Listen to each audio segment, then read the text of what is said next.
congrats. You're going to hear me and see me go live just a couple minutes early. Because I want confirmation from you guys that you can, in fact, hear both the game and me. I mean, I may need to turn the game up, but I just need to know if you can hear both.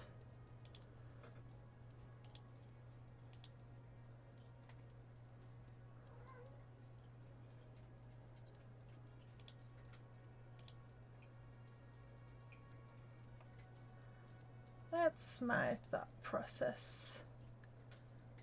And also, I'm in stream channel. I have no clue if my setup is working correctly. This is fun. Okay, well I can actually just turn that up. That should have turned it up.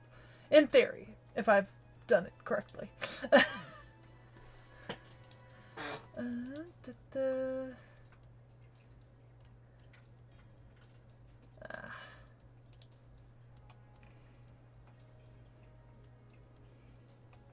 Okay. Alright, sweet. Ow. Hello, Loki. Oh, precious baby. I hope he doesn't jump up on my desk. Alright, let me just go post to the Discord that I'm live.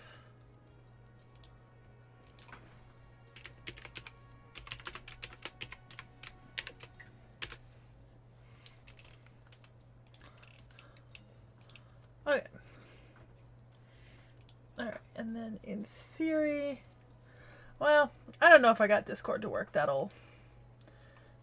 That's its own problem. I don't think it's working. But I don't care that much.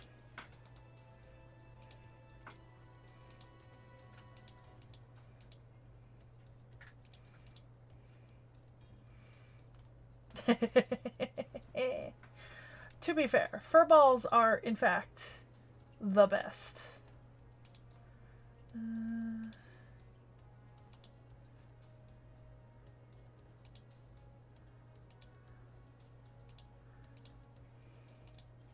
Just want to see if I can... okay. Yeah, I don't think this code's going to be working tonight, so I don't really see a point in why I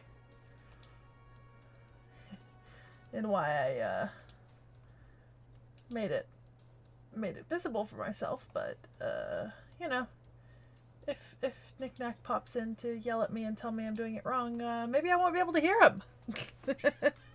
And on that note, let's delete his Facebook Messenger. Noodle, please don't scream. Noodle. Yeah, okay. You can hear him screaming. He is exceedingly loud. He is a loud boy. Oh yeah, no, our tuxedo, like our older female tuxedo, her like wake up call to start like screaming at people is like 4 in the morning. Like genuinely. It's horrifying. This is why I keep my door closed at night.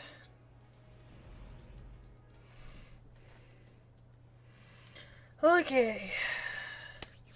Alright, we should only have, 16, 17, 18. 3 sections left tonight.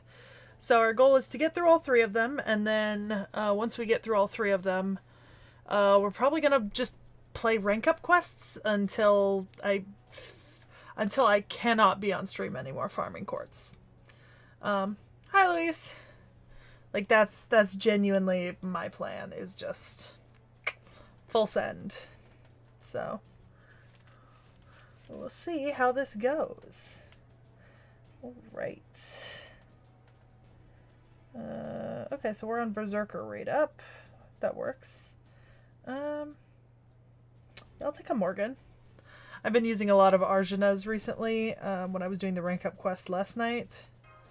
Because I also realized that I think I can also earn some quartz by like fully ascending and leveling servants as well. So there's that. Oh my god, the urge to just press skip. The urge to press skip. I'm picking up lots of enemies throughout the tower. Hornets, coloraturas, and even super chimeras. That sort of thing isn't even going to slow us down anymore. On the contrary, if we let our guard down, we could die very easily. Remember the difference in numbers. I know that. Here we go, Master. We're about to climb the tower. I trust you're ready.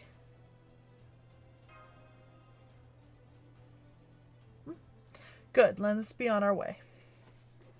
Well, that was very quick. See, I made the mistake earlier. I was like, you know what? I'm streaming in the evening, so I have time. Why don't I clean up all the area behind my desk? Because I think over the course of the last couple months, this area, like, behind me has kind of, like, built up with a combination of, like, books that have arrived that I didn't have a place for on the shelves originally. And I had, like, figure boxes, and there was, like, a pile of, like, 15 bottles as well. Because I have to sort the bottles separately from the cans and stuff, and so, like, this afternoon I was like, let me just clean my desk area. Oh my god, no.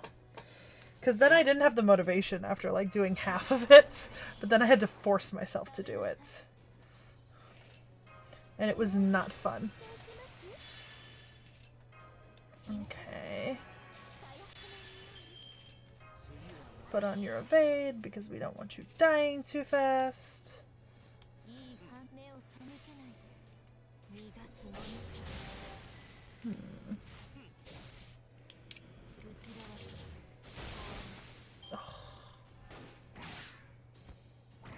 On the bright side, it does mean that I did find one of my favorite drinking mug is a strong word, but it had been sitting up on my shelf for like 6 months. So I'm glad I found it.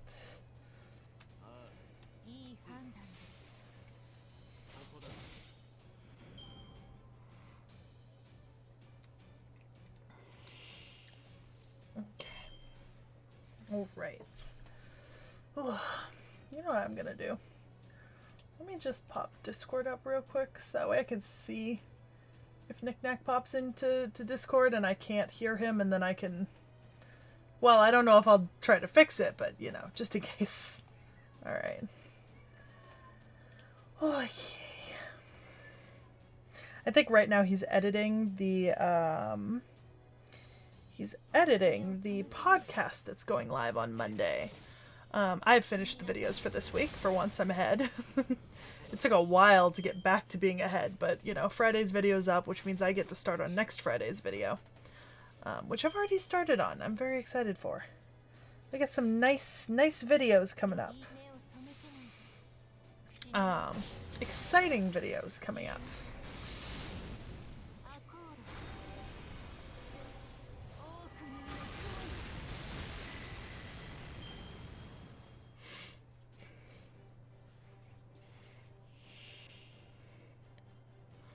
Oh, Super Chimera. Love that. Well, this is why we kept Roadless Camelot, because honestly, I'm just gonna dump that. Does this power up, or is it... No, it just increases. I mean, that's fine. I'll increase the gain and gauge. Oh, you charge past 100%. Or 200%. Nice. Alright.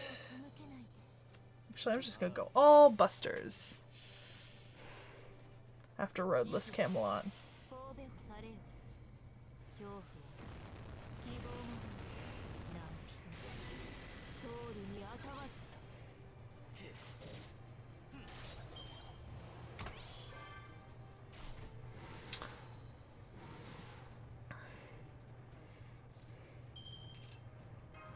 Just gonna apply that now.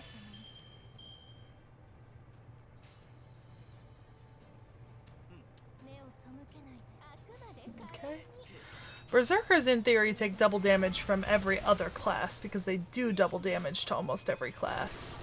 So like Koyan should actually be doing a decent amount of damage when I use her here, I would expect.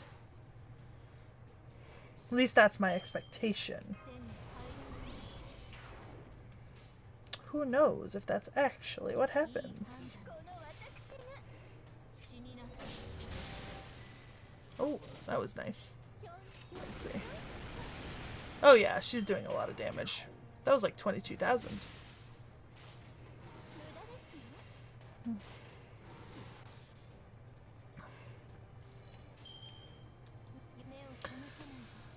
Oh, okay. Well, yeah. Takes 2 times damage, deals 1.5 damage. Yeah.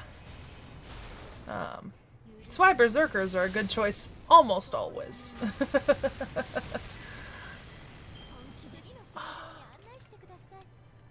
Because I was, so last night I only had 2 interlude quests available, so I did both of them last night. The rest of my interlude quests are for servants that I haven't leveled up yet. And I'm also out of Blaze of Wisdom cards officially after leveling 2 servants, trying to earn some rewards. And then I got through, I think, 1 or 2 rank ups. I think I did Ketz and Iskandar, I think, and Berserku, possibly. I think that's what I did. So, who knows? Okay, Archer's on raid up. Let's see. What Archer do we want to use?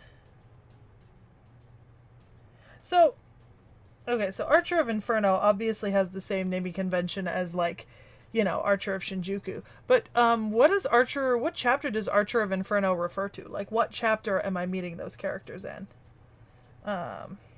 Or is Archer of Inferno not specifically refer to, like, a specific chapter, or is it just like a secret on the character's identity that will get revealed at a certain point? Oh, Shimosa. Okay, so it's literally the next chapter I'm playing on stream. Okay. That makes sense.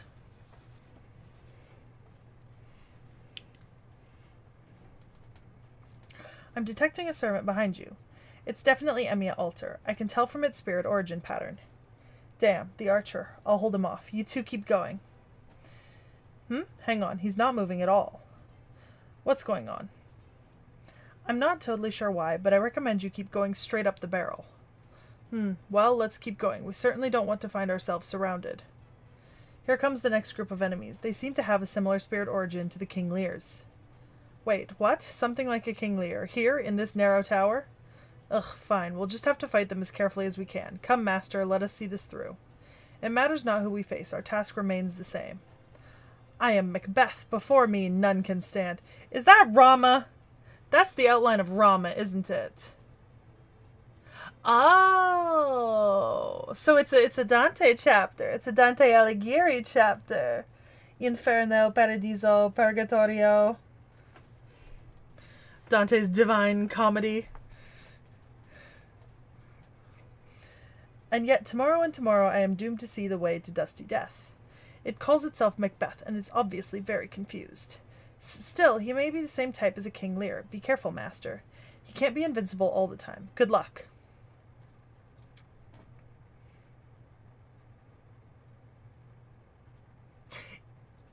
Oh.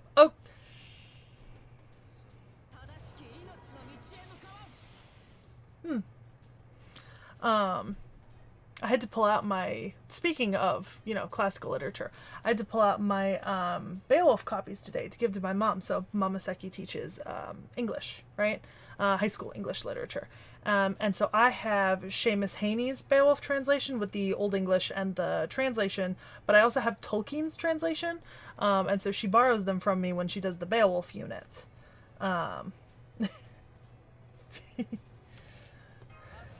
Even though her students don't care that much, it's nice to kind of have the items, have the books there. And Tolkien does a more flowery translation. Haney does a very technical translation, but what Tolkien, when he did his translation, he deliberately rewrote it so that it would maintain a lot of its poetical structure and such. So they're very different translations to read. But they both essentially contain the same thing, to be honest. What does this do? Oh, so it just increases your NP gain. Okay. Oh, I'm on a 1-of-1 battle. Never mind.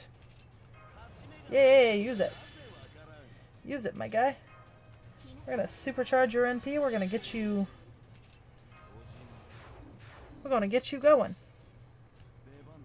Oh, yes. Give me that 100.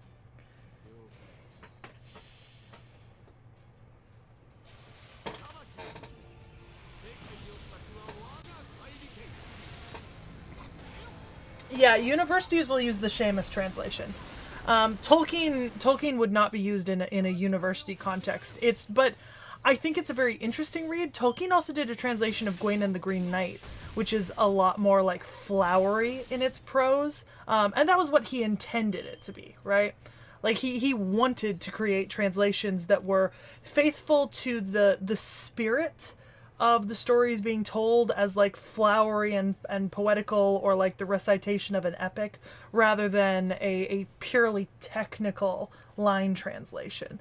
Both have a lot to offer, but in most universities you'll be reading like a technical line translation.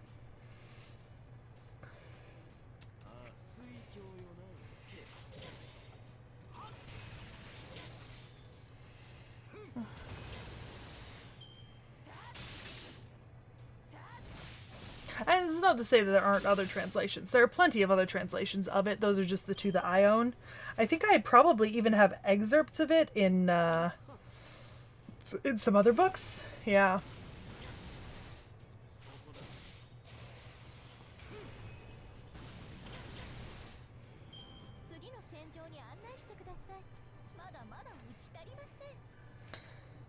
Okay.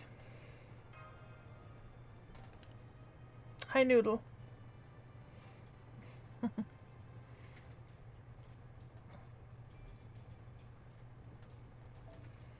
Okay. Oh. Yeah, I'll use a Benny Enma. I like Benny Enma. I used her like 2 or 3 times yesterday, and she was super fun.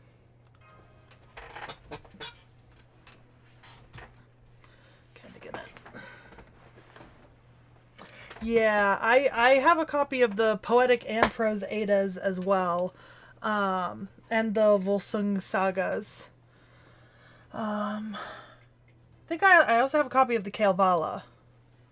I'm not missing any of the major works of Nordic literature. I actually just enrolled myself in an ancient Norse classics class, like introduction to the ancient Norse like language, like learning to sort of rudimentarily read it, but also exploring the culture around it as part of my like interim between like graduating and then starting masters. So that way I've got something I can put on like my transcripts. I also enrolled myself in a intermediate Latin class so I could brush up on my Latin translation, because it has fallen a little bit from where it probably was the last time I used it. Well, he wasn't exactly weak, but overall rather unimpressive. Between old Maccabee... Man, I said that like that was a McDonald's. Between old Maccabee and the star-crossed lovers, it sure feels like they're cranking these things out. It may have been difficult to get Macbeth just right, since he actually existed and could have appeared as a heroic spirit. Lucky for us, that Shakespeare guy is such a hack. That, oof. Them's fighting words, my guy. I do appreciate how brief the text is in these, because like it's 6 parts, but the text, I haven't been stuck reading for like 20 minutes, which is nice. I'm sure it'll happen at some point, but it hasn't so far, and I'm very appreciative of that. Yeah, okay. I'm gonna get rid of him.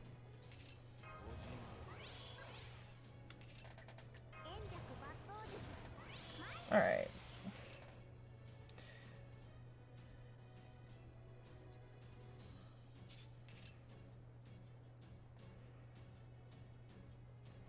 I don't have any health I need to repair, so I don't want to waste... don't want to waste that. True, true.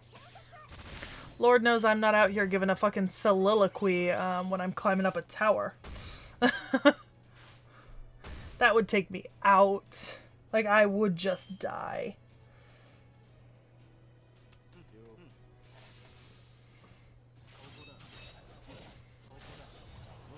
Oh, I love a good old-fashioned berserker. Just hit.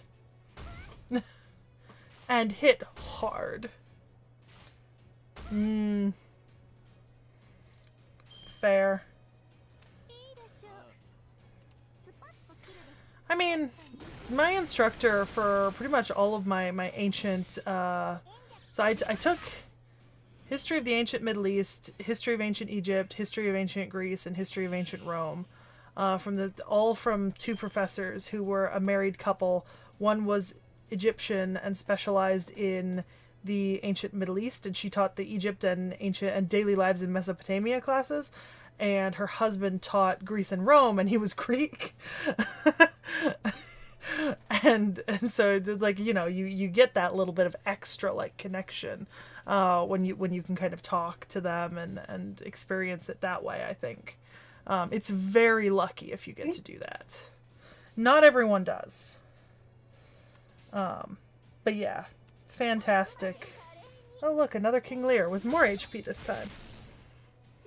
We're talking about history though. So yeah, that's a lot of fun.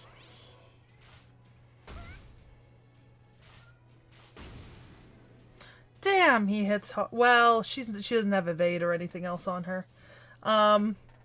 No, regrettably. It would have been funny if somebody had made the joke, but no one did. I think mostly because they don't use the same last name at my university, so that they maintain two separate last names academically. So I think the only reason I know they were married is because they were my advisors. So you know. I know personally I shipped them.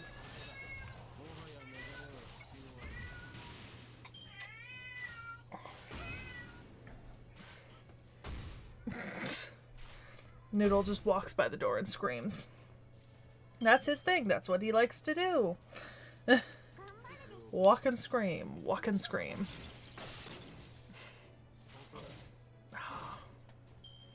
Damn, he might take out Koyan. It'd suck if he... Oh, didn't realize Ku was so low. I really gotta start looking at Ku's HP. I, like, don't pay attention to him at all. You know? And I really need to start.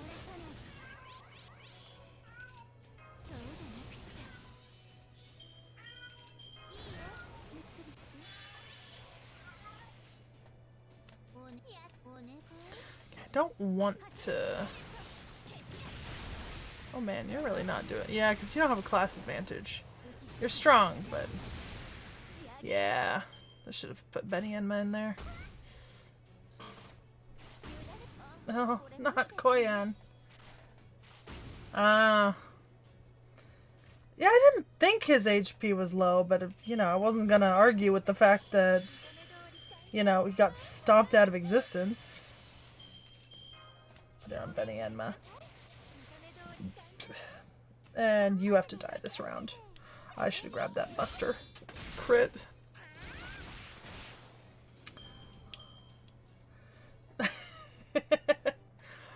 Well, Loki, it's nice outside, like it's nice and warm, and he likes running around in the neighborhood. It's very quiet. We don't really get a whole lot of cars. So like he's like a huge fan of running around outside like all day. But when he comes in, if he comes in at night, because sometimes he comes in the mornings, but when he comes in at night, often he'll just like stay here screaming. Because he doesn't have anything better to do, I swear. I swear that's the reason. He'll just stand in here screaming. Yes! Final enemy is always NP time, and that's why I buffed my own NP strength and then cast it.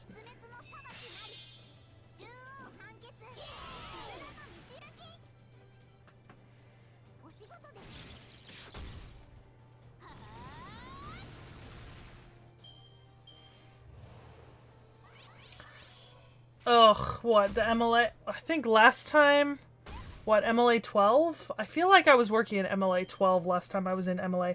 But the other thing is, I used to write everything in MLA because I had an English lit background, right, with like my mom growing up, was that English literature was what I would always like focus on, right? So I used to write everything in MLA 12.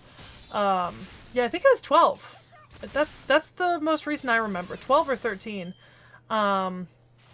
I have the handbook too. I just don't know where I've put it. But I had the Oh, it's definitely at least 12 because I have the most recent handbook that I used as of a couple years ago. But when I started writing history papers, I switched over to Chicago style and I've never gone back. Oh my god, I would die without footnotes and endnotes. They are beautiful. I prefer I prefer Chicago style in almost every situation. It's so much better. Well, and then they've had to keep changing the way that they do MLA and Chicago style because like now you can like cite TikToks and stuff. Like you can actually cite stuff like that now. There's official formats and ways to do it, and you have to do it correctly when you do it. It's fucking awful. I'll tell you that. It's actually fucking awful.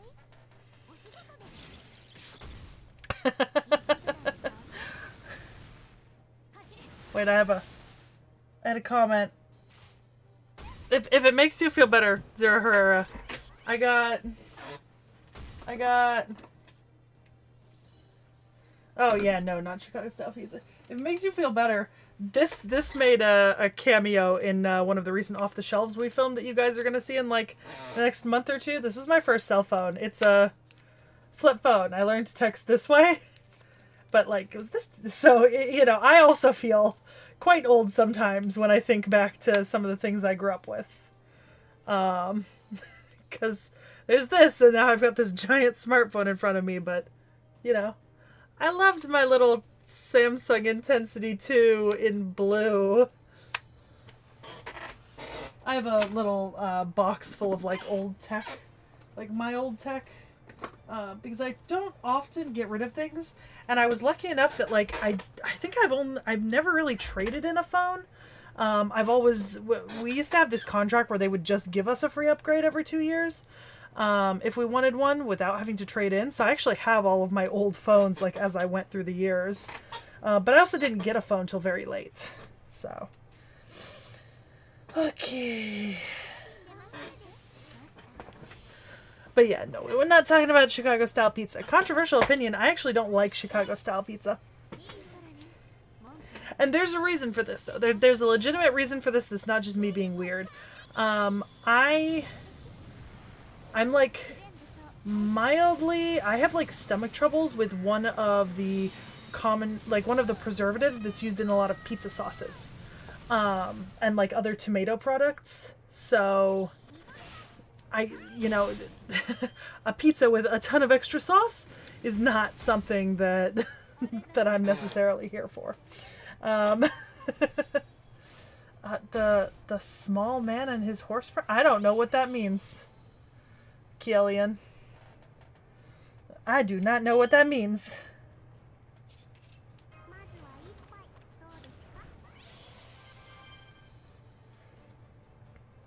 Okay, well this is gonna take a minute no matter what I do.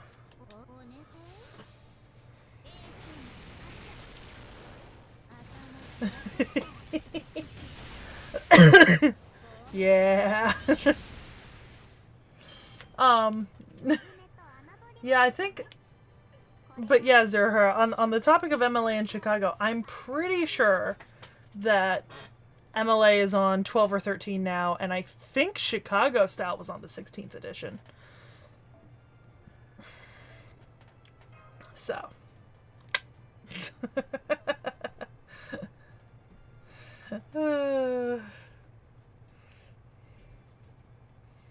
Yeah, because I gave up buying the handbooks. Like, I bought one once, and then I was like, there's just no point buying any more MLA handbooks, because they have to keep adding shit and changing it, and I'm like, no, I'll just look it up, because they have the website. Use Morgan. Okay. I'm assuming that we haven't done that yet, then, because I don't really know what you mean, unless it's like a reference that I don't know. We're not that far ahead on reacts right now. Let me take a quick gander. There's the one going up this Friday, but then one. Yeah, we're only 4 videos ahead. And we're not really planning on moving much further ahead than that. So we only have like 5 videos filmed that you guys haven't seen, and one of them's going up this Friday.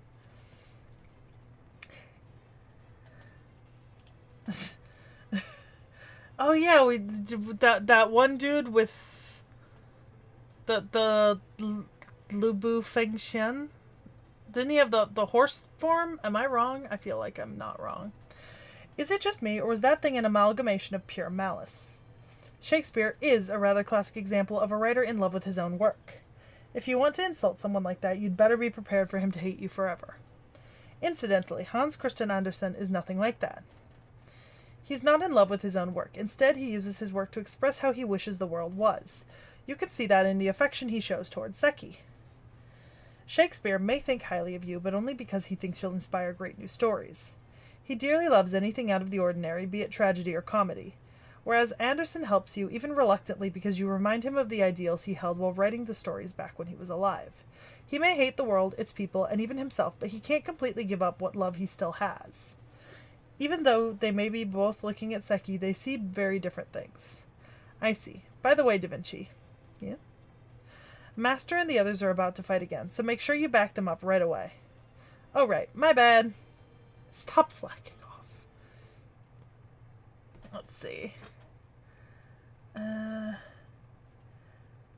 Yeah, so September has a theme. Yep, September has a theme. It's a geographic theme. And then October will be the same theme it's been for the last, 3-4 years we've been doing this, which is technically monster, but the term monster has had to become a little bit more loose in its definition. Yeah, red hair, that was the dude. Okay. You're muted, Knick-Knack. Can you hear me? Okay, alright. It's gotta be some... You know what? I think I know what it is, and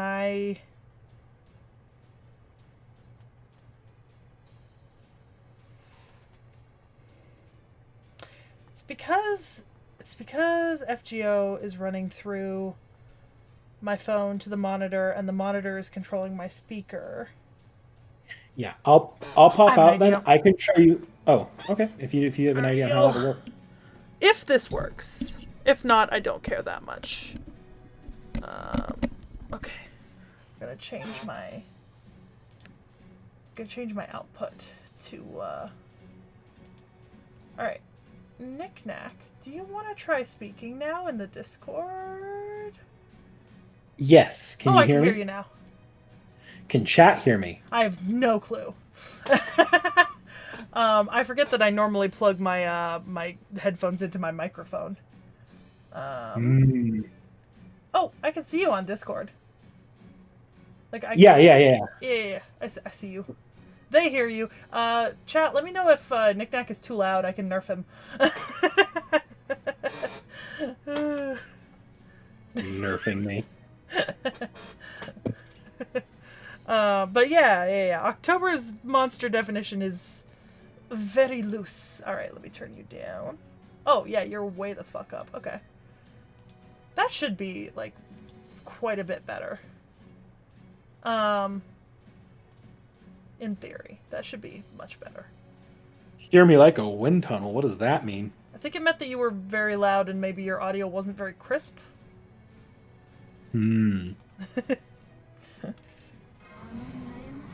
Potentially. Damn, Dakota Doyle gotta do me like that?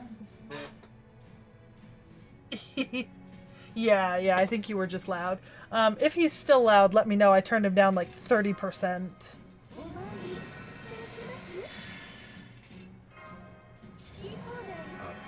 I need to render and upload this video. Should I mark it on the spreadsheet in a second? If you want to. You don't have to immediately. Okay. Hopefully the game volume isn't too loud now. I don't know what it sounds like coming through the mic.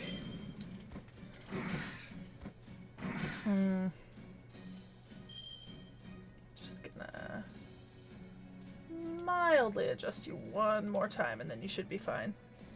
Okay. Hey, Knick-Knack, you have access to Google. I do not currently. I don't have a free Google tab to look up something. What edition is MLA on? Is it still on 12 or are they on 13? MLA current edition is... I'm pretty sure it's not correct. What is the current edition of MLA? As of June 18th, 2025, what I'm seeing here is 9th. 9? I swear Yeah. it was on 12th. And then again, I'm seeing a 10th edition here too, so I don't know. Let me take a it's Look probably up just like MLA 12 and see if anything comes up.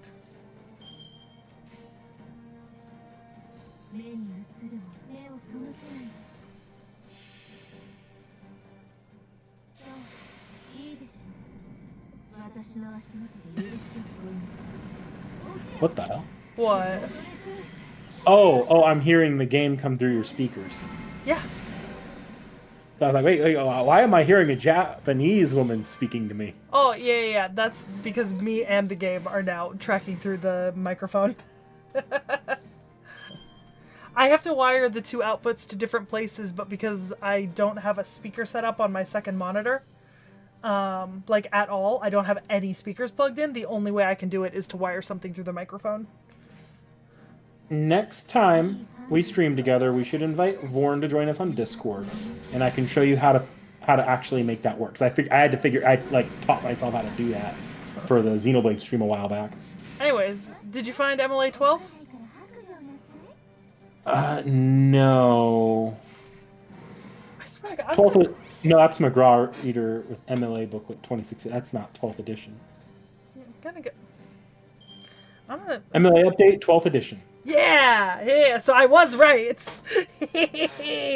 Also, poor Koyan. I really need to be paying more attention. Oh, it's a 2 of 2 battle. Never mind. I thought it was a 2 of 3 battle. Let's see. Yeah, Dakota Doyle. Nemo's on the schedule. Almost every single servant left in the game is on the schedule because we have next year's schedule halfway planned out already as well. And if it's not, like, anything that's not currently on the schedule is just going to be used next year for the most part, if, you know, because that's still half empty. So. I don't know, Keelan. If you name it, it's not really gonna, like, mean much to me at this point. Because I'm not, if it's one of the 5 servants that we've done that you haven't seen, I'm not gonna tell you. So, you know, that might not be a solid way to receive information, per se. But yeah. I don't know, Nick Deck, maybe you can figure out which servant they're talking about in chat. Hang on, for your MLA thing, it looks like it actually is 9th edition. Yeah, but if there's MLA 12... That might have been 12 for something else, but like I just pulled up Wikipedia here. Wikipedia only goes up through 2021 for 9th edition. And MLA is one of those big things where you actually it would be updated frequently. This isn't like a niche franchise or something like that on Wiki.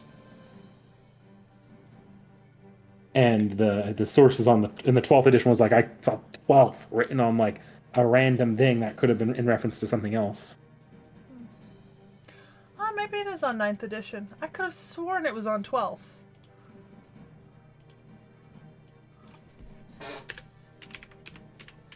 I see a book here so this is what I saw. I saw a book here that's that includes MLA's 2016 update, but that book is on its 12th edition, not MLA.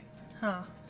Then, okay, then MLA is probably on its 9th. I did just double check, though, because I had a second. Chicago's on 17th.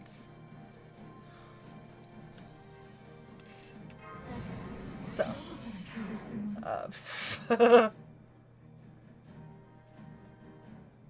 Yeah, Nick Nack, maybe you can figure out who they're talking about in chat, because I do not know.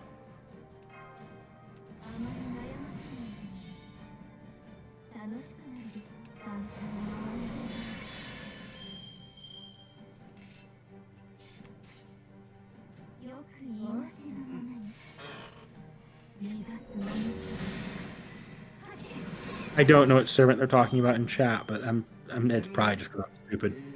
The initial comment up in the beginning was the small man and his horse friend with yeah. It's Don Quixote. Oh, that's who it is? Fuck him. Seki really doesn't like Don Quixote. There's I nothing to do with hate the Don fake character. This is Quixote. just he hates that story. I hate Don Quixote with a burning passion. Almost the same as I hate Ivanhoe.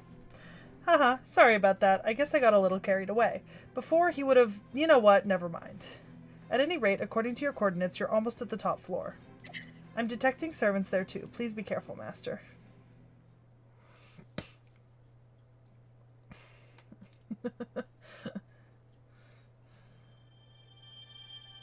Yeah, bad blood. Yay, a Saint Court! Okay. Oh. Interesting. Lancers. Take a Melusine.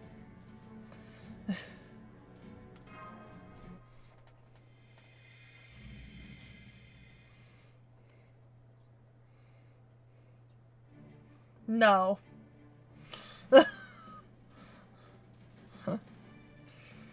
And I don't know if the store would make me feel better about it. So you've come. That must be the evil, Mr. Moriarty. Never mind the formalities. He's evil, remember? Oh, right. Good point. So this is the monster we've been hearing about. Not much difference that I can see. There isn't. Good, bad, it's all equally transient. To be honest, I was surprised to find I even had a good side. Even more so when he openly opposed me. I couldn't have said it better myself. Even I was surprised to discover I exist. As was I, naturally. I couldn't care less. It seems I've made a very good friend indeed. But I've no interest in my good side. So far as I am concerned, it is merely detritus to be cast aside. The only person I'm interested in analyzing is you, Master of Chaldea. You were once trapped here only for Holmes to rescue you, and yet you reappear here of your own volition. None of this is preordained. All of this is the result of innumerable calculations. There is no need to answer that. The only part I haven't been able to calculate is what happens next. Whether I lose or you lose, the outcome of this exchange is immaterial. Either way, my role will be over. For 3,000 years I have waited this moment. What am I saying? No, that's not right. I haven't been waiting for this at all. I'm just imagining things. Now then, Seki, last Master of Chaldea. Thanks to Derfroish's power, the asteroid is already here. Once I have made it into a bullet, it will be loaded perfectly into this tower. I don't wish to die, but in this single instance, I value the murder of this planet more than my own life. I can't tell if you're broken or simply mad, but no matter. Once you're dead, this will all be over. Yes, I do know Don Q is rum. Exactly. This is the conclusion of the case of the Shinjuku Phantom Spirit. Try and solve it if you can, Seki. I'm a bit of a Bacardi purist myself.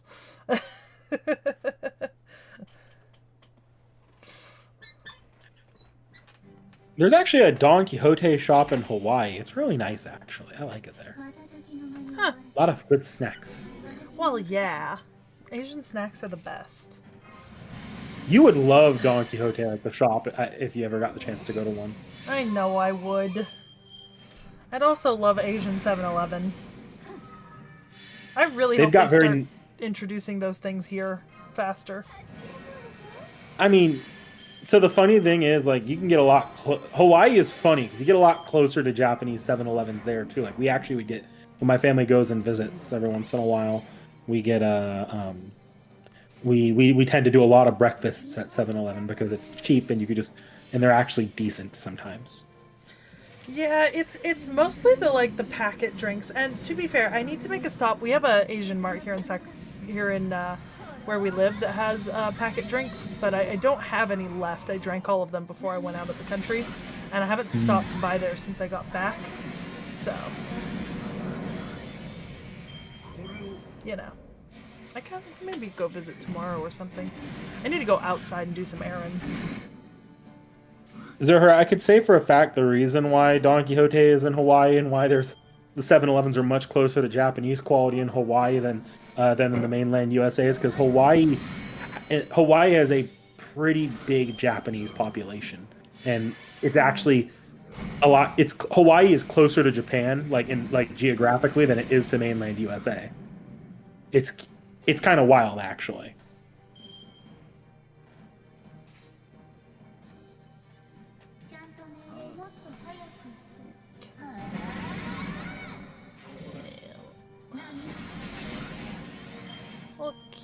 Oh, yay. An NP. How lovely. I was just blessed with Moriarty's voice. You were.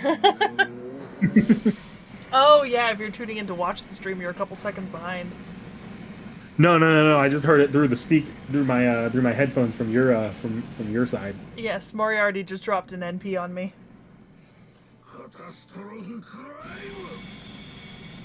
Yeah, I heard him scream the NP. I have been like, I don't know, like sleeper agent triggered back into rereading and rewatching Moriarty the Patriot. So, you know, that's fun.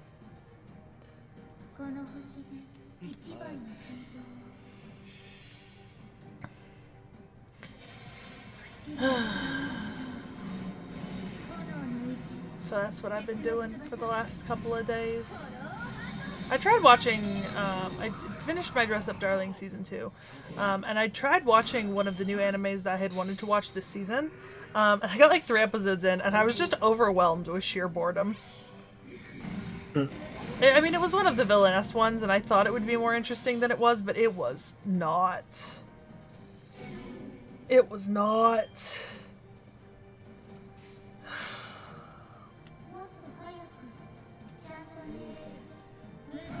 Yeah, he did.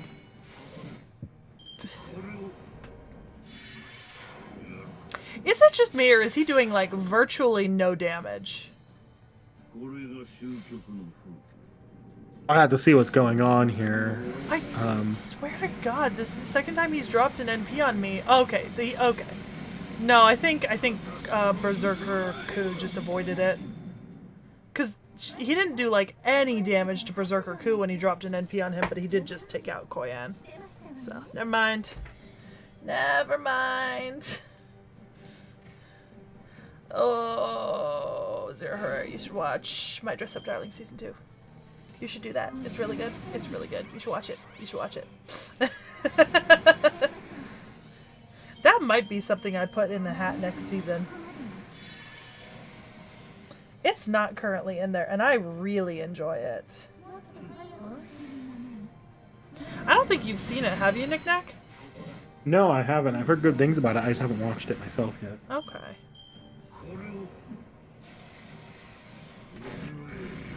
I'm also very excited for a couple of things that are coming out this coming season, though, because the Hanakimi anime is supposed to be airing. May I Ask for One Final Thing is airing. I think there's at least one other show that I'm really, really invested in seeing, so. Okay. So many mellow scenes.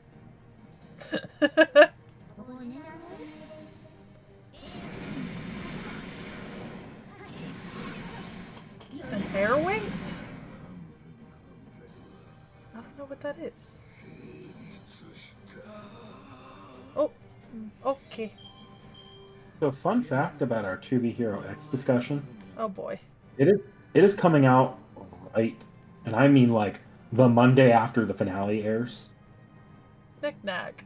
You realize Yeah. that show hasn't been announced yet. It's coming. Oh, I guess because you've been talking about it in the Discord. I have also it should have. No, because it's been, next week. But we announced our next episode at the previous discussion. Yeah, but next week starts a new cycle. This cycle was Nagatoro. Yeah, Nagatoro's up, right? Wouldn't have been announced at the end of Nagatoro? No? No, it would have been announced this Sunday.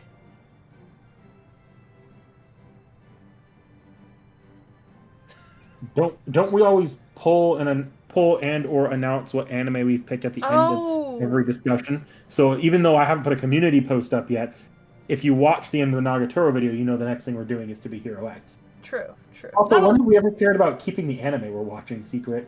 True, although not a lot of people watch Nagatoro, so, you know. Oh, no, I'm lying. A lot of people watch Nagatoro. What the fuck?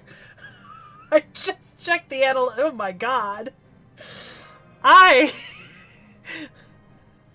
think my brain might be a bit scrambled today. Someone underestimated how popular Nagatoro was. Yeah, Also, I I really underestimated how did. popular Nagatoro was. How did we get? Wow, you put out a good title apparently. I'm actually gonna steal your format a little bit for that title. Nick, I don't know if you noticed, but every time that you just title a podcast just the title of the anime, I've been going back and fixing it. I haven't done a lot of anime discussions lately. I noticed you started doing that. So Yeah.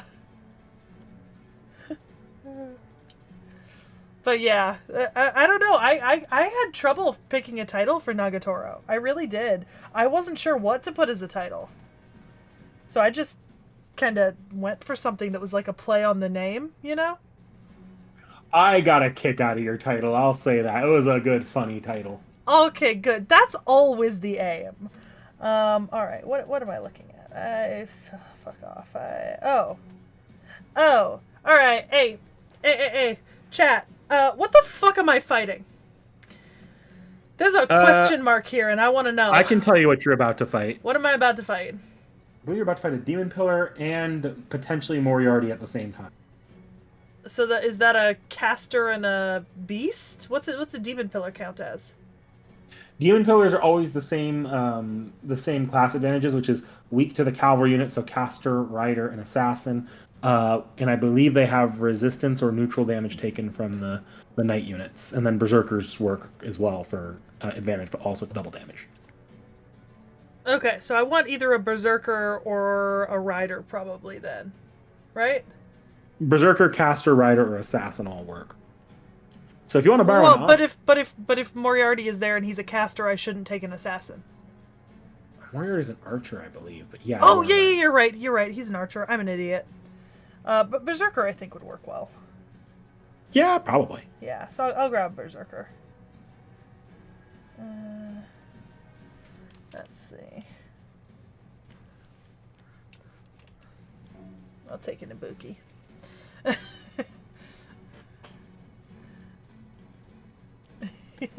It's, Dakota Doyle, my brain is not always scrambled. Sometimes it works fantastically well. It just never seems to work well when I'm on camera. It seems to be a fatal flaw of mine. Yes, Taka. I did see your comments on Nagatoro. For some reason, I thought Nagatoro had only gotten, 15 or 20 views. I'm gonna be real. Actually, our last few podcast discussions, and I actually haven't been in the YouTube studio in a minute. That's why, if you've been commenting on videos, I haven't been reading them as much as I probably should be. Our last few podcast discussions have actually done really well compared to what they... Well, yeah, because the one before Nagatoro was Fate Apocrypha. But even the one before that, which was... Dumbbells, it's above 100 views. Huh. Very Actually, strange. There's a funny out of the ordinary off the shelf that did pretty well too. The Lady and Her Butler. Yeah, well, the Lady and Her Butler was really good. All right, okay. There's plot taking place. Apparently, I have to lock in. Oh. Huh. Well. Berserker should still work against an Avenger, Dakota Doyle. So I have lost. Oh. Sparkles. So you have. Evil Moriarty's disappearance. Confirmed. You did it, Master. The vibes are sewer water. Indeed, I dare say we pulled it off perfectly. No, it's not over yet. Yet? What do you mean, yet? There's no Holy Grail here, which means that power must have come from somewhere else. I'm picking up a new spirit origin. According to its pattern, it appears to be... No, it can't be. It's not possible. No matter what else happens, this should be absolutely impossible. Lovely.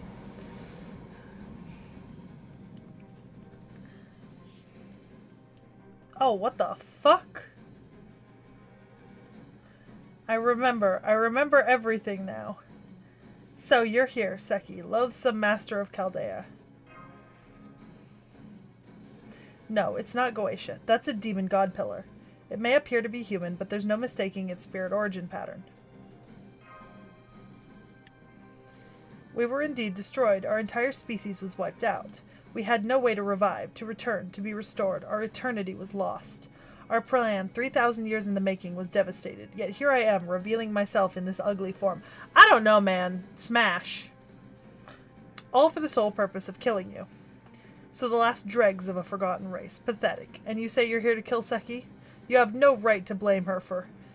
I know that!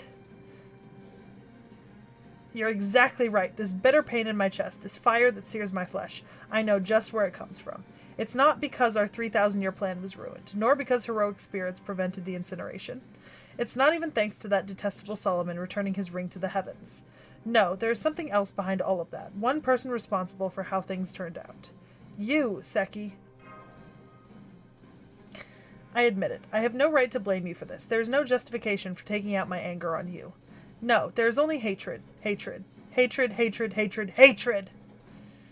I can't feel anything but hatred. Hatred for you, Seki. Why did you come here? How did you arrive on this planet, in this time, at that place? If you were a hero who had surpassed the bounds of humanity, I would be convinced. If you were a demon king who ate humans, I could accept it. But you're nothing more than a common, ordinary woman, and even then, you still destroyed everything. I was only able to endure the humiliation of running away so that I would be able to kill you. I'm not killing you in order to destroy the world. I'm destroying the world in order to kill you. A murder plot. That's what you've been planning all along these 3,000 years, ever since escaping from the Temple of Time.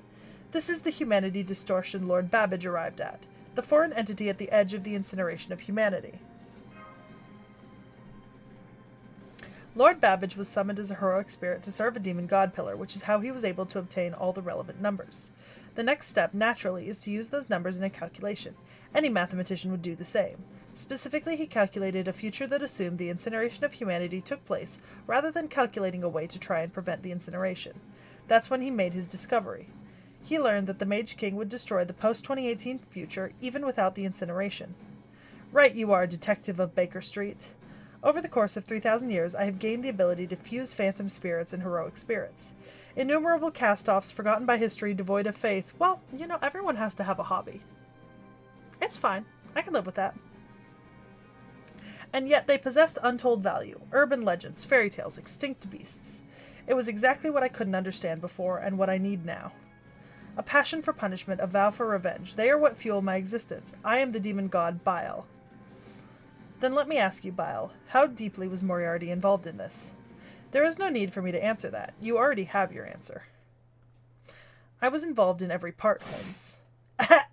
I knew that the vibes were still sewage. I knew it.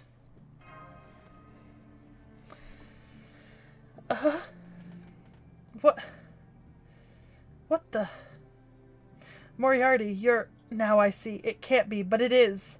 Backwards. It was all backwards. I can't believe you would go that far, that you would risk everything in this way. So you even threw away certainty in your pursuit of victory. I reached you, Holmes. It was almost too easy for me, but this time, I win. This time, there can be no doubt. So this is what it is to lose. Loath as I am to admit it, Moriarty, victory is indeed yours. I am so sorry, Miss Seki. I made a grave mistake in my deductions. No way. Altria, kill me at once. There may still be hope for... Nice try, my sworn enemy, but your companions are ill-equipped to follow your line of reasoning. Oh. Farewell, Holmes. The greatest detective of all time, one who shared my perspective, but never my position. With your power, I will achieve true victory. Mr. Holmes' spirit origin is not disappearing? Indeed, it isn't. I can still sense his servant aura, but from Moriarty.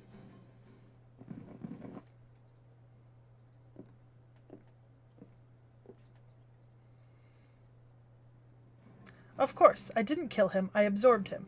That was how it needed to be done. Oh. How good to meet you, everyone. My name is James Moriarty. I am the one who shall destroy this planet. When was it? When did you first betray us? When? Why, just a moment ago. It feels as though my long calculation has finally come to an end. Wait, just a moment ago. You only decided to betray us then? I don't get it. You're not making any sense at all. I mean, if we were losing, I could see the logic in betraying us as a way to escape. But we were winning. We were even strong enough to defeat Bile. I'm sure of it. There was no reason for you to betray us. Would you mind, Bile? You're wasting your time, but we League of Phantom Fiends members are nothing if not equal. If you wish to do so, I will wait. Very well, I suppose you do at least have a right to know what is happening. And I have an obligation to answer, so I will answer all your questions, starting at the very beginning. After all, with Holmes gone, I'm now the only one who can.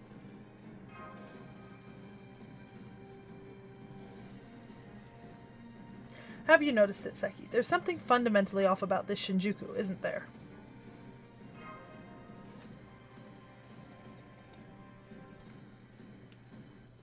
Exactly. This Shinjuku has been cut off from the outside world and has no connection to humanity. As a result, it has become a fictional city. It's all but impossible to fuse a phantom spirit and a heroic spirit, or even two phantom spirits, anywhere but here. And it is here that Bile and I formed an alliance, in order to pursue our separate goals. Bile's goal was to kill you, Seki, and mine was to surpass Holmes. We banded together despite our differences in order to accomplish our otherwise impossible goals. That is the League of Phantom Fiends, one formed between demon god and human. You wanted to surpass Holmes, not kill him. Seki, have you ever played 21, where you count up in ones and whoever says 21 first loses? Each player can only say a maximum of 3 numbers in their turn, 2, 3, 4, or 10, 11, 12, for example. If you had your choice, would you want to go first or second?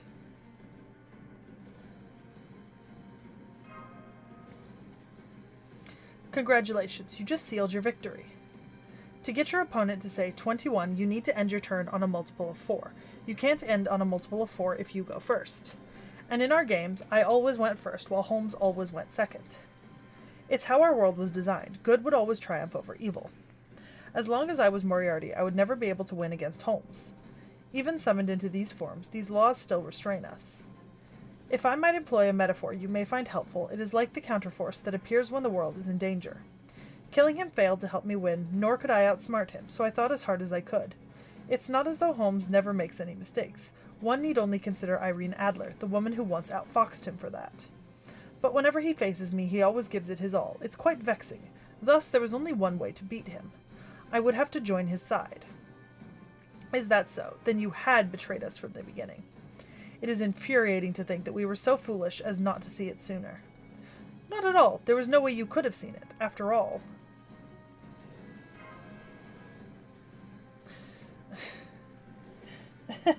Well done, Master. You really are a sharp one.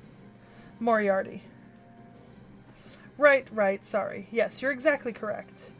I reset myself to 0. I removed my memories and evil nature, created a good side, and was reborn. And not only me, I also removed Bile's memories. He believed himself to be evil Moriarty and acted accordingly, and I did the same as good Moriarty.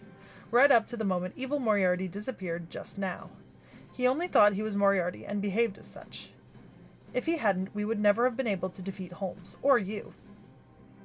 No way. Am I wrong? It would have been impossible to evade Holmes's observant eye. So I joined your group and fought with all my strength and conviction at your side. That is the indisputable truth. Worry not, Master. You need not feel bad for failing to see through me. Jerk. I'm glad to see you haven't lost your spirit. So you've finally shown yourself, Bile. Oh. Emiya Alter. You, is that what you were after all along? Emiya. It's not easy being a mercenary. Altered or not, distasteful or not, a job's still a job. Once I was summoned, my only true ally was myself. The only others around me were the Wolf King, Yan Qing, and the Phantom and Christine. I was hired to defeat the Demon God Pillar. Nothing else matters. Besides, this world had already been cut off. People dying here wouldn't get in the way of my job. I didn't care if I fought for evil or good. My only goal was to ensure that balance was maintained. In which case, it made more sense to side with the winning team. Sensible, don't you think? I can't say I agree with the way of thinking, but it does seem you're not our enemy. I see. I knew the answer was simple. I wasn't sure why you joined us, but I did know you meant to kill me. Same here. I could tell you planned to use me and dispose of me. But I guess that you wouldn't make your move until things had reached this point. Seems I was right. Now then, Master of Chaldea, those guys are my enemy, and I think they're yours too. In short, this may be the best chance we ever get. I have no way to help you all escape, and you don't have any reason to fight me. Want to team up? Enemy of my enemy! Don't look at me like that. Some altered servants are just like this. If you want to save the world, you better get used to it. Are you going to fight, Moriarty? I'm tempted to say it's pointless to ask, but I suppose it isn't. Your revenge is now complete. This is as far as my obligation goes. Let's begin, Bile. Indeed. I am Bile, the demon god pillar. My whole life has led to this moment. Soon I shall have my revenge for the humiliation I've suffered. I don't know, man. You were way more attractive in that human form. The demon god pillar is preparing to attack. Your orders, master. Well said. Try not to fall behind, Archer. Took the words right out of my mouth. Oof.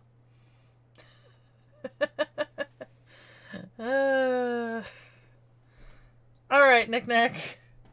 Is it true I'm facing an Avenger with a Berserker? It's not that bad, actually. When this chapter came out, this would have been your best damage option against an Avenger. Oh! What because Moon Cancers weren't out when this happened. What it's the 9 fuck? 9 p.m. reset for the... Okay, but it did it have to reset me in the middle of a...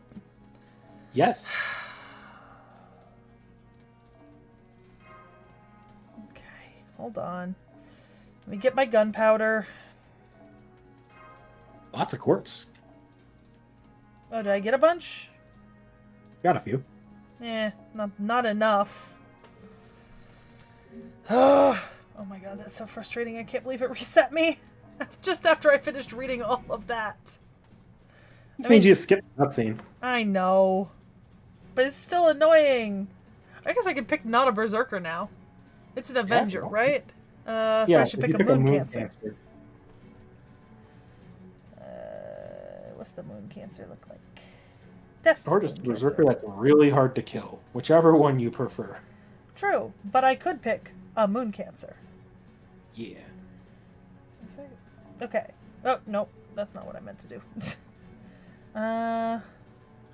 Who are the available Moon Can? Oh, I basically just have to find a BB, don't I? Oh, there's Archetype Earth.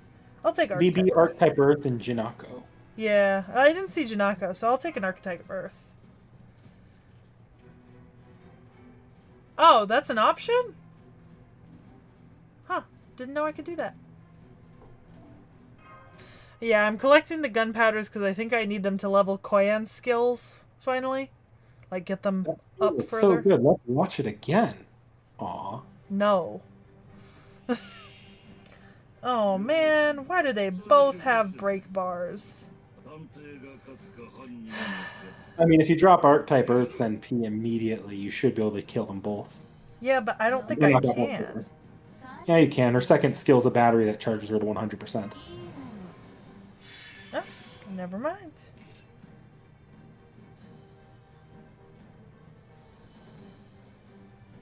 Question. Her Rainbow Mystic Eyes, does that block her own skills from being used? Nope. Okay. And also, secondary. Oh.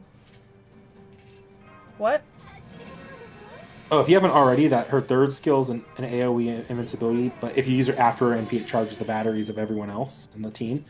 It's up to you if you want to use it. Because you're breaking break bars, there's a chance that like killing the break bar will just cause one of them to drop their NP immediately, so it could be nice to drop immediately, but it's up to you if you want to gamble that and instead have the battery on the next round. Well, it goes for 3 turns, so I'll drop it now and I'll be happy with that. Okay. Because I am trying to pump her up so that she just takes out their, you know. I don't want to be dealing with break bars.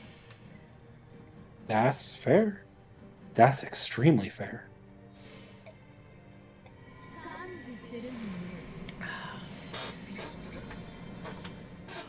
Oh yeah, I see the overgauge.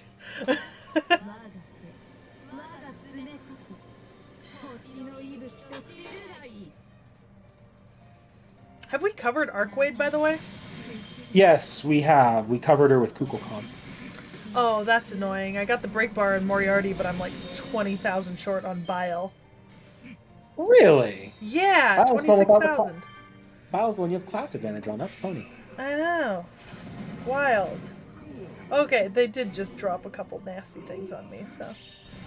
I think I'm gonna break Bile's, break bar real quick. Yeah, that's fair. Yeah, just get it over with. Yeah, there we go. Alright. I hate breaking the break bars partially because if you break it on like the first hit, then you're still stuck targeting with and not dealing any damage for the next 2 hits, you know? Mm-hmm. Which means you wasted whatever cards you picked. But you can't guarantee that those same cards with the same bonuses are going to come around exactly next. So, like, you know? It's a little bit of a conundrum. It's frustrating is what it is.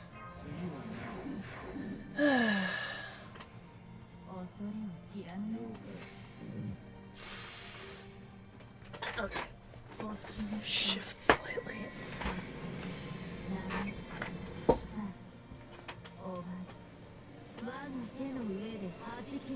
Archetype Earth has a pretty NP.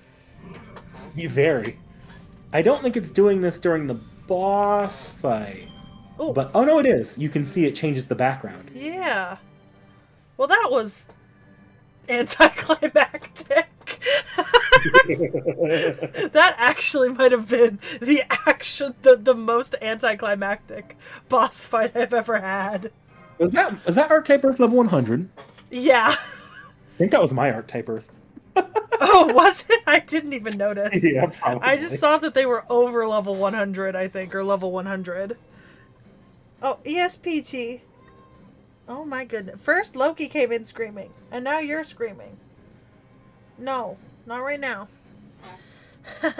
I knew it. I knew I would be destroyed, but I still have my revenge.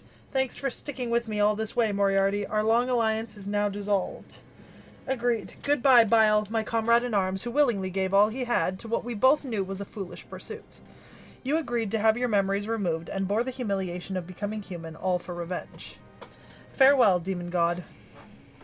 Then we are birds of a feather, Moriarty. Seki, sadly, I was unable to kill you. You were stronger than we were. I am humiliated, disgraced, shamed, furious, in fact. Nevertheless, your fate is sealed. Ah, boy. What are you doing? Okay, well, maniacal laughing that I'm not going to imitate.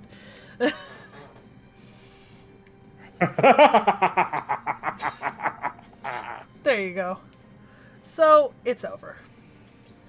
As it is for you, Moriarty. That, my dear, is where you are mistaken. You and this planet are finished. What? There's a meteor in the sky above Shinjuku. This composition, it's Bennu. But Shiba has been constantly monitoring the sky there. It's like you've moved into an entirely new area.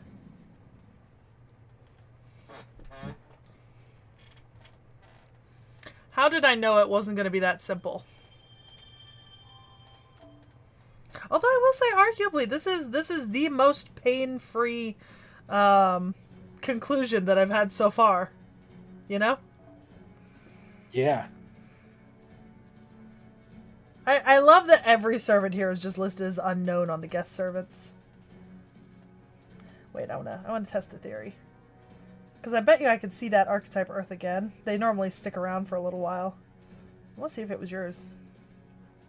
I might not be able to see it, but I thought I might. Maybe not. Maybe not. You just missed a couple Archetype Earths. Yeah, but 3 Archetype Earths.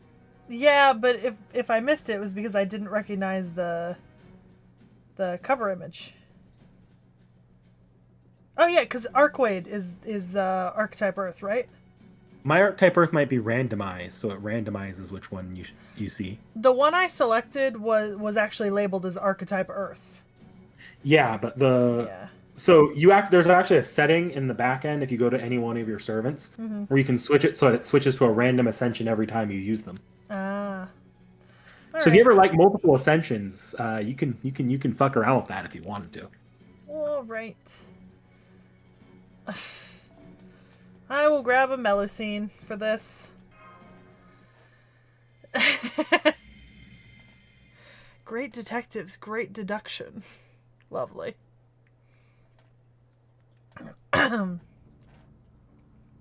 This world is filled with stories, large and small. King Lear and Macbeth go without saying, of course.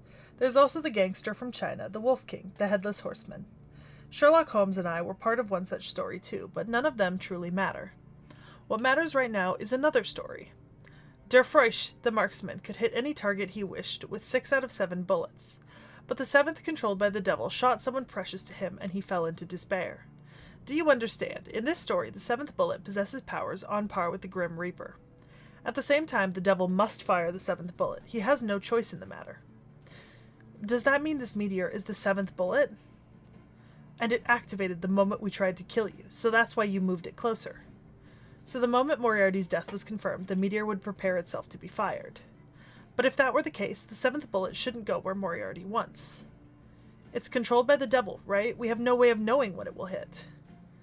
Ah. Thank you, Zahura.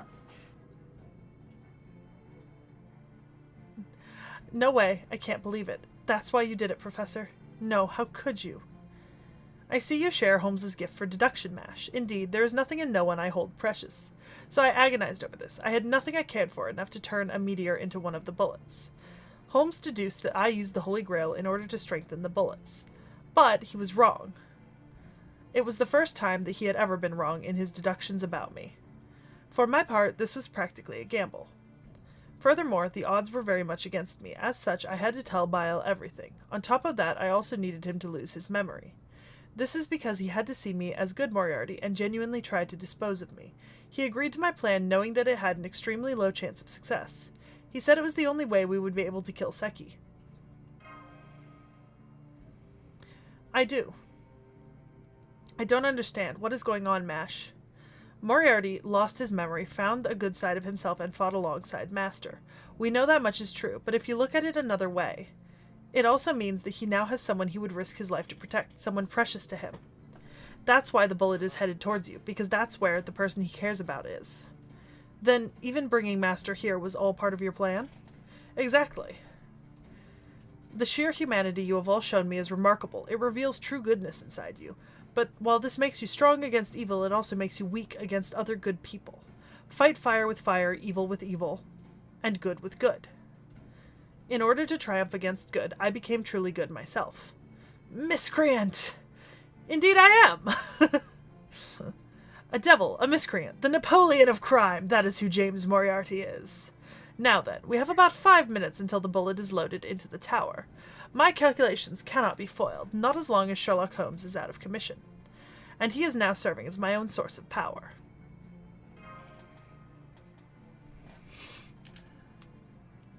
Master. Archer, take up your weapons. You're going to help us whether you want to or not. What, you planning for us to smash the meteor with our swords? It's not just a meteor, it's a magical bullet. Our odds are all but nil, and I'm not obligated to help. But sure, why not? I achieved my goal. It doesn't matter to me when I die. Master, we'll do our best to intercept the meteor. Don't worry, Moriarty won't harm you. Of course not. I would never do something so foolish after making it this far. Stay here, Master.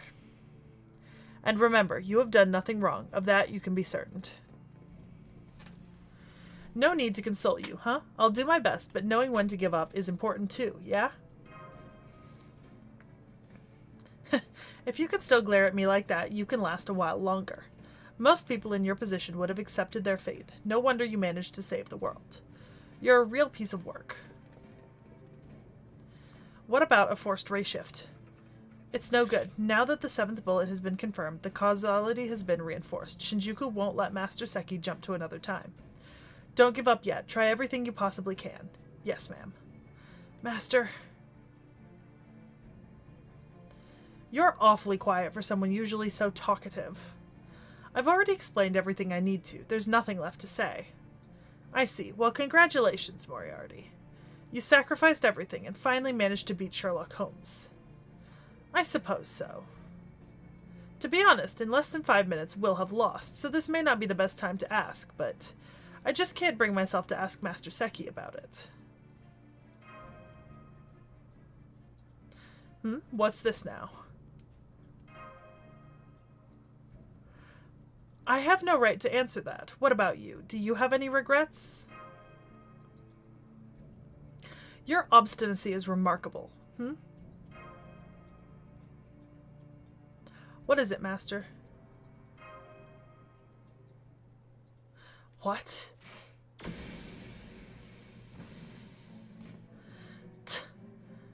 Who are you? Regret? To think the Napoleon of crime would have any regrets. You truly have fallen low, haven't you, Professor? And yet this young lady doesn't regret anything. That's my accomplice for you.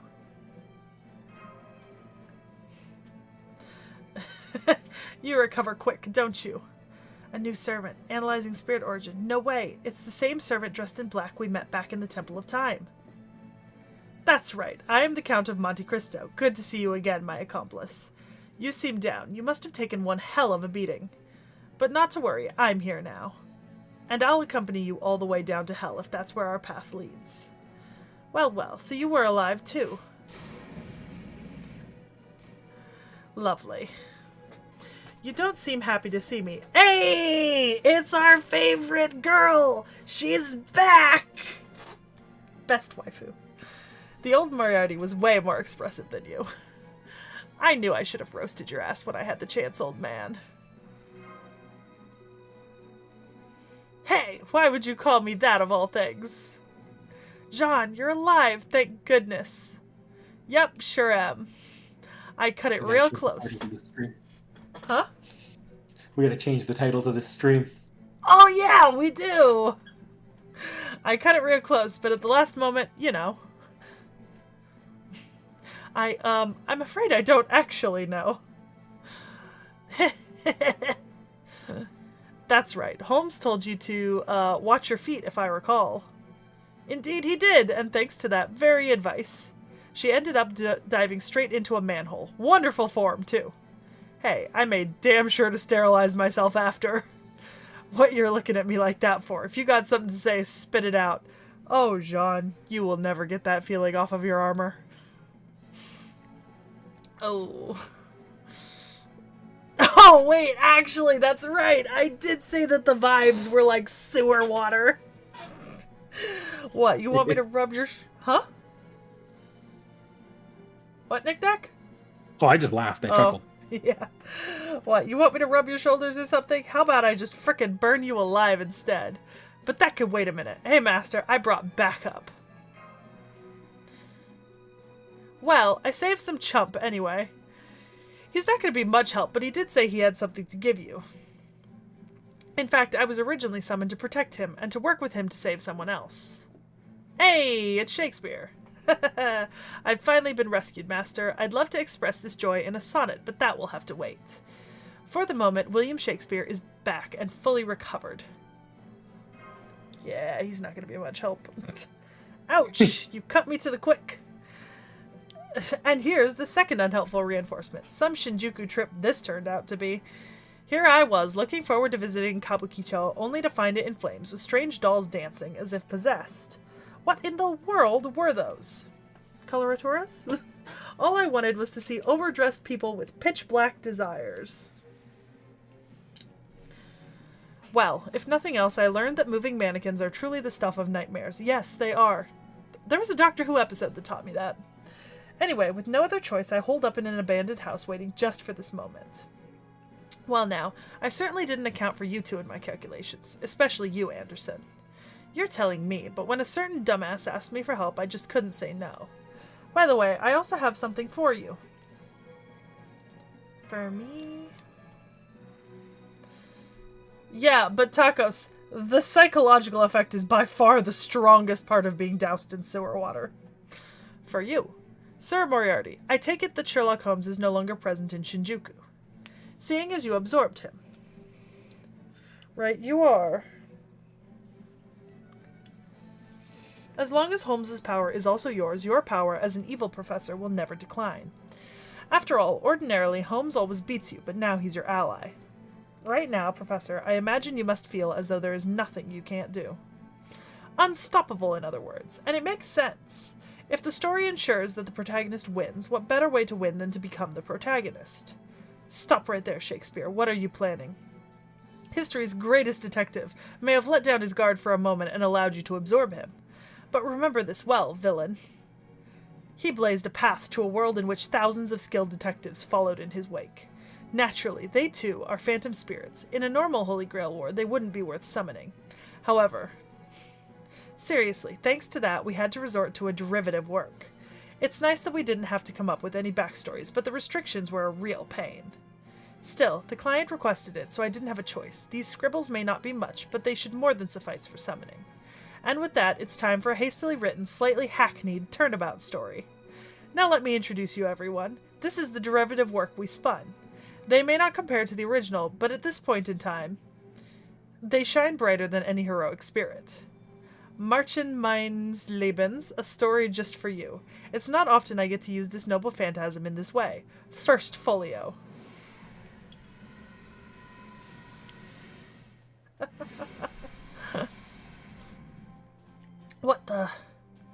What's going on? Mash, do you have any idea? I may be a genius, but even I don't have the foggiest at the moment. Servants are being summoned. No, that's not it. Their spirit origin values are too low. These are shadow servants, and there's so many. Their noble phantasms have summoned 100, no 200 of these things. Who are you all?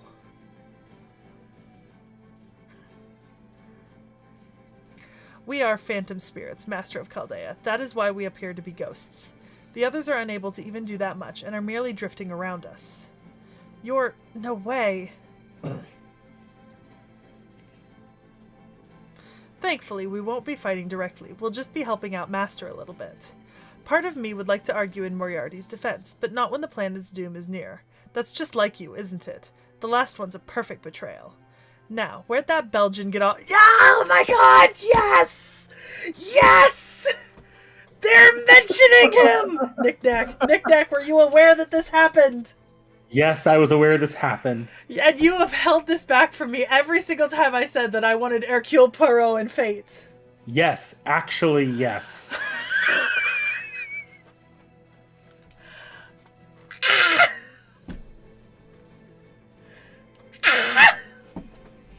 Okay. I have a message from him. He says he already surpasses Holmes, so he won't be sticking his nose in.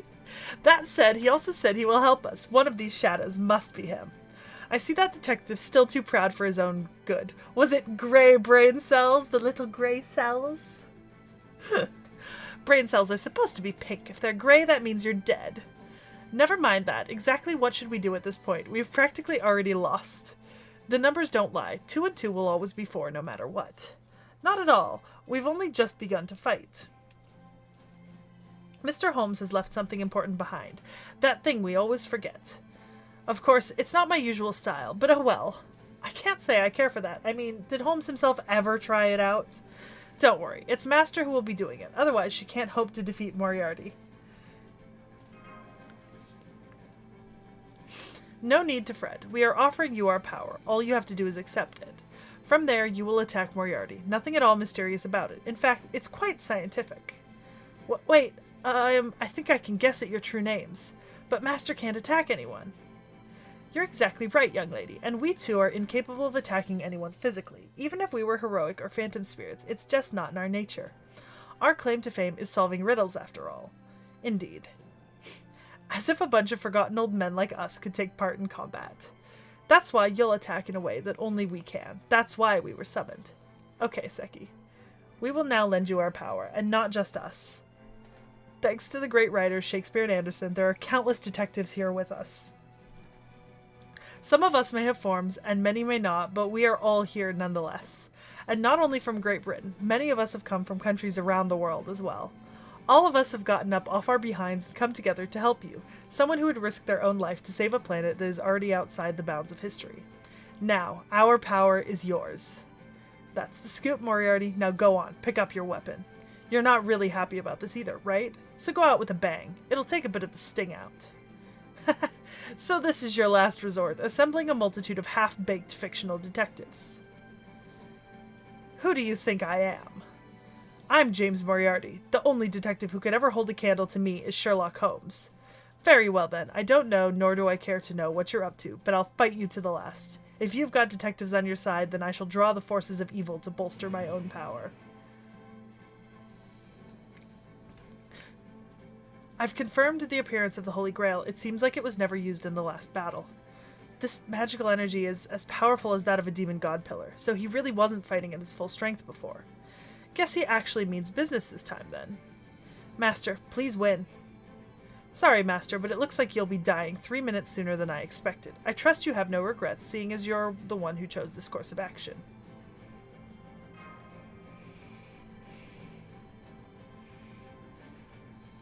Then have at you. Ah, man, Knick-Knack. You sat on that for so long for the payoff.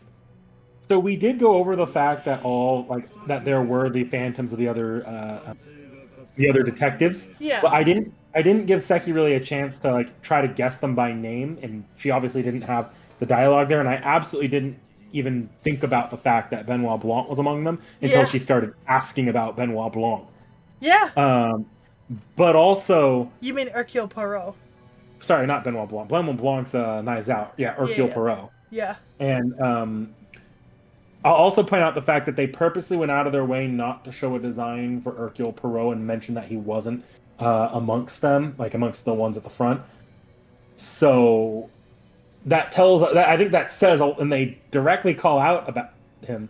That kind of tells me directly that they at least have Hercule Poirot at the back of their mind as a big name.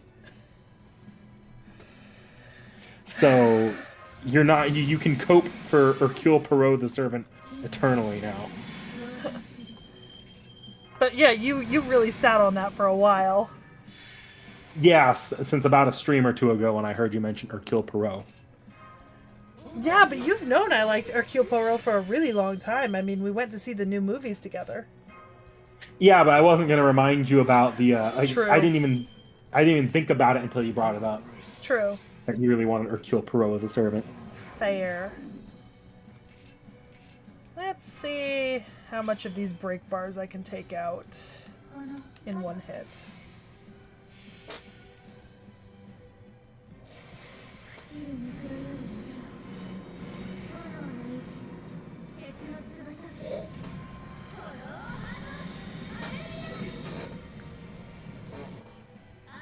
Okay. Well, unfortunately, it won't let me retarget to the other one. So that sucks.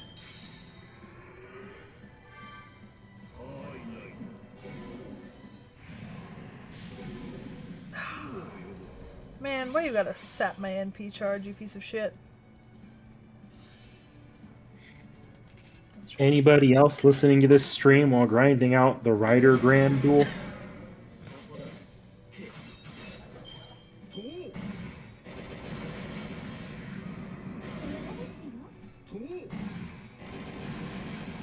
Start Hey, running these one at a fuck time. off.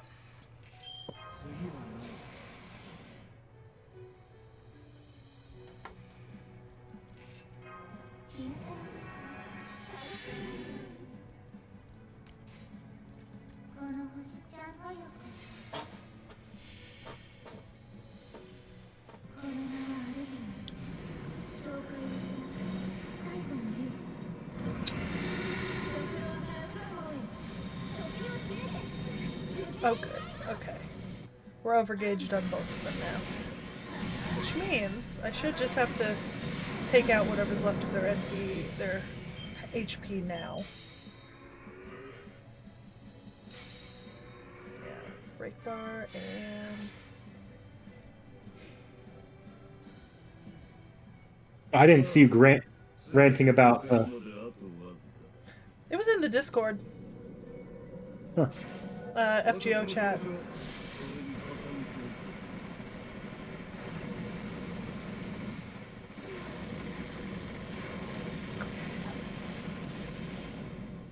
Hey, I'm really glad I turned on my gut skill. Yeah, try a good gut skill. Really glad I procced that gut skill. Oh, no, never mind. Oh, did he hit someone else and then immediately go back to him? No, the Enigma did. Oh. Yeah. But hey, that stopped the Enigma from hitting somebody else. Which I guess counts for something. Little victories, little victories. It's the little things in life.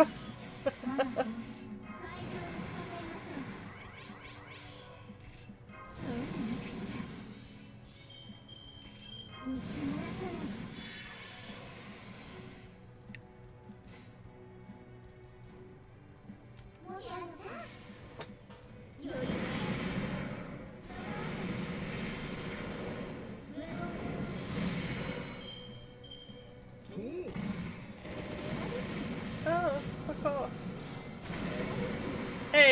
very Zero her. That means rich. you had 1 minute to click into the 90 plus.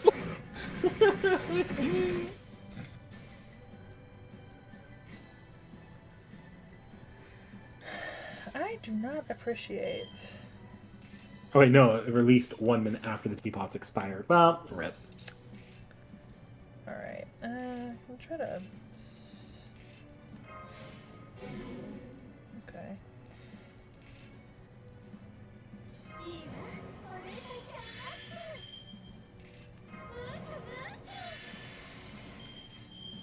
That's mildly annoying.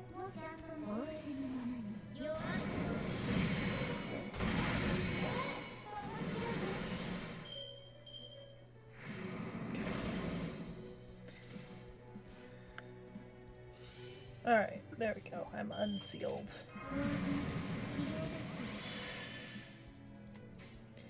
I'm unsealed. There we go.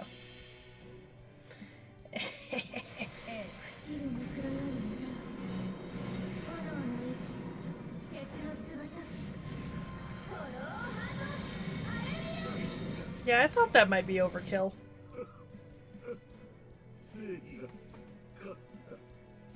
Of course, justice always prevails, Moriarty. That's just how stories go.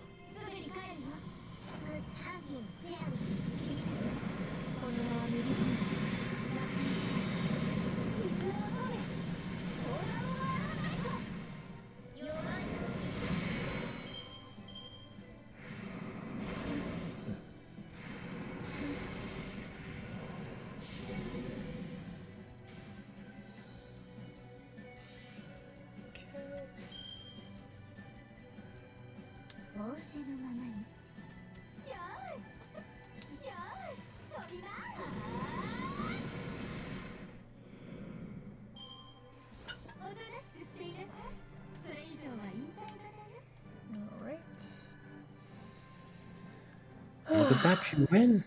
Huh? You won. Yeah. Alright. I assume I gotta have another chunk of reading now. Yes.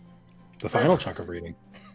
I can't believe you overpowered me in this state, but I haven't lost yet. Holy Grail, give me all your strength.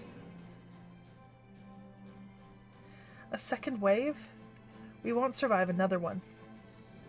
Now is the time. Indeed it is. Seki, I believe you already know what it is you have to say. Those words are nothing less than our noble phantasm. Now, Master of Chaldea, say it. James Moriarty. You were the culprit behind this.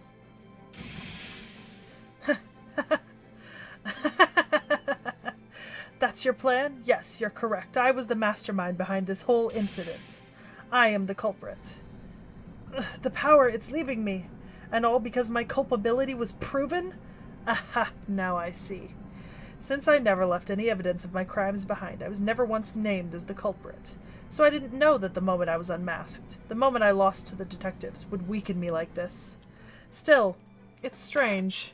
Even with the power of so many great detectives on your side, I should have been able to defeat you. Every calculation, every analysis bore that out. Magical energy, tactics, weapons, I should have been your superior in every aspect. So then why? Why did I still lose? Why? Don't you get it? No, I don't. Are you telling me you do, Master? I think I get it too. Then please, do enlighten me. I cannot die without knowing. Tell me, why did I lose? Please tell him, Master. Think about it. I'm gonna be honest, this would have been a good place for them to just drop a chunk of dialogue from the POV of, like, you as the character. You had fun, didn't you? So that's it. I thought I was fighting at full strength, but this is what was eating away at me all this time. It's the time I spent with all of you before regaining my memory. Now I see. If I had erased those memories, I would no longer have anyone I care about for the bullet to hit. So I couldn't get rid of them. But I know myself well. Even with them, I knew I would return to evil once my old memories came back. Even if I had someone I cared about, I was sure I could cast them aside. That was what I thought, And yet... Thank you. I understand now. No wonder I lost. I understand evil well. I know the endless charm it holds. But I had never once experienced being on the side of justice. Now I have. I feel strange. It's perplexing. And I'll be damned if it doesn't feel better than I thought. Yes, I see it now. My failure was inevitable. Archer, look! Seems like something happened to the bullet. Guess we're just dealing with a regular meteor now. I'll smash it, but it'll take everything I've got. You can clean up the mess. Fallen king or not, you should still have no trouble sweeping up a bunch of stardust, right? You smash it? That's quite a proclamation. Can you really accomplish that with your little spells? You bet I can. I may not be a great spellcaster, but that sort of thing's right up my alley. I'll use my reality marble. Usually, I slip this thing designed to turn whole worlds upside down into an opponent's body. If we're just talking about fragmenting a meteor hell-bent on destroying Earth, it ought to do the trick. Don't mess up. Relax. Once a mercenary takes on a job, they make sure to see it through to the end. I am the bone of my sword. You want to finish that out, Knick-Knack? I can't read it. I'm behind. Oh no, the whole bone of my sword thing. Oh no, I don't have a chant full of right now. I don't remember. I don't actually remember Emiya Alter's chant off the top of my head. Fake fan. I remember the regular Emiyas more or less, but Emiya Alter, no. Zurher is right, and then his heart grew 3 whole sizes. It's no good, we can't reshift her. 10 seconds until Bennu makes impact. Ugh, come on, servants, you're the only ones left who can save that world. Unlimited Lost Works. Oh, is he gonna say it? Or are we just getting Unlimited Lost Works?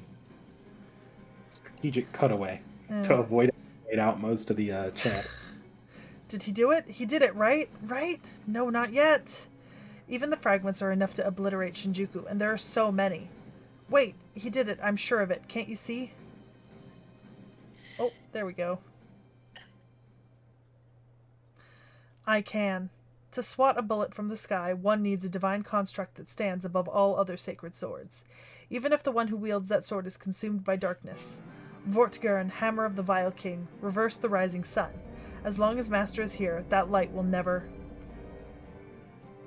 Swallow the light, Excalibur Morgan.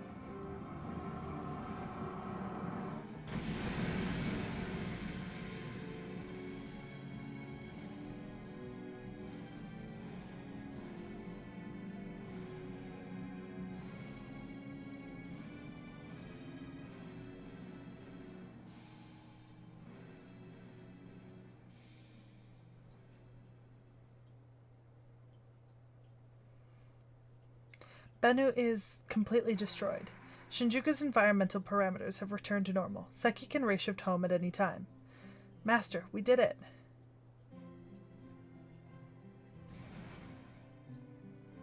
Oh well, it seems both of our dreams have been quite thoroughly crushed. Sorry, Bile. We were both one step away from fulfilling our goals, and yet ironically, we are fulfilled now. At any rate, this may not mean much now that I've lost, but I'm sorry, Master. I hurt you over and over again.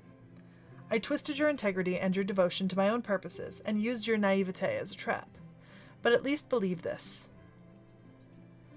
Those moments, the times we spent in the roost, the times we fought together. Though that justice may have been embedded in me at the time, I believed in it wholeheartedly. However, that is not who I am now. So just think of me as a terrorist who merely happens to look like him.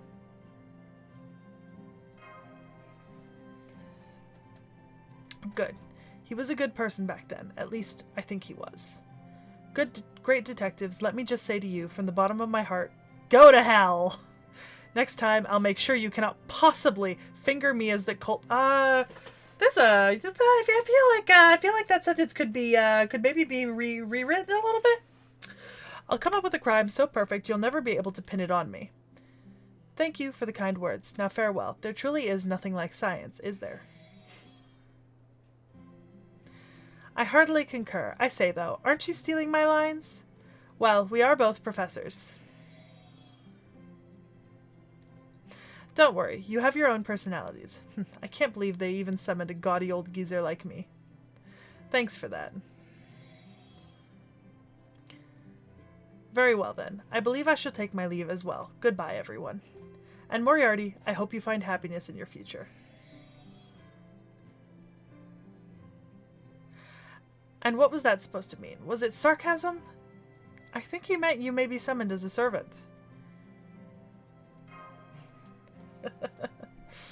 Don't be ridiculous. On second thought, maybe it's not so ridiculous, is it? Maybe it actually is possible.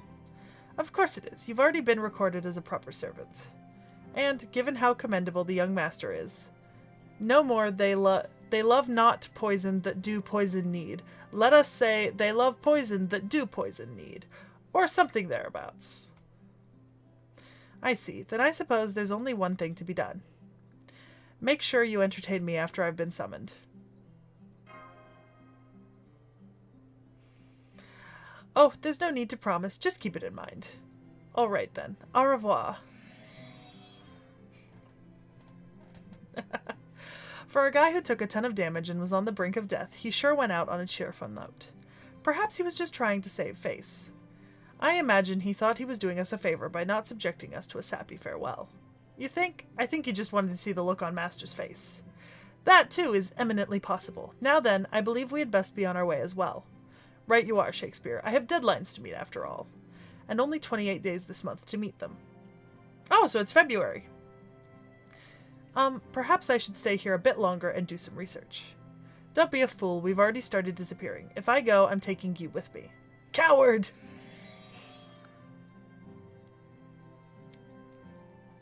I've done what I was asked to do. I suppose I too had better be on my way. Come to think of it, who did ask you? Never mind what servant Shakespeare is like. As a playwright, he must have a lot of fans. I was taken aback to see how much worse things were than I had imagined, but having saved the world or not, it looks like you've still got a long road ahead of you. In which case... Absolutely. I have no doubt our paths will cross once more. Remember this well, my accomplice. Punishment, deserving or otherwise, is always a given. But you will never succumb to it. All you need to do is call my name. Do that, and I will be at your side in a moment's notice. Finally, I can hear myself think again. Yeesh.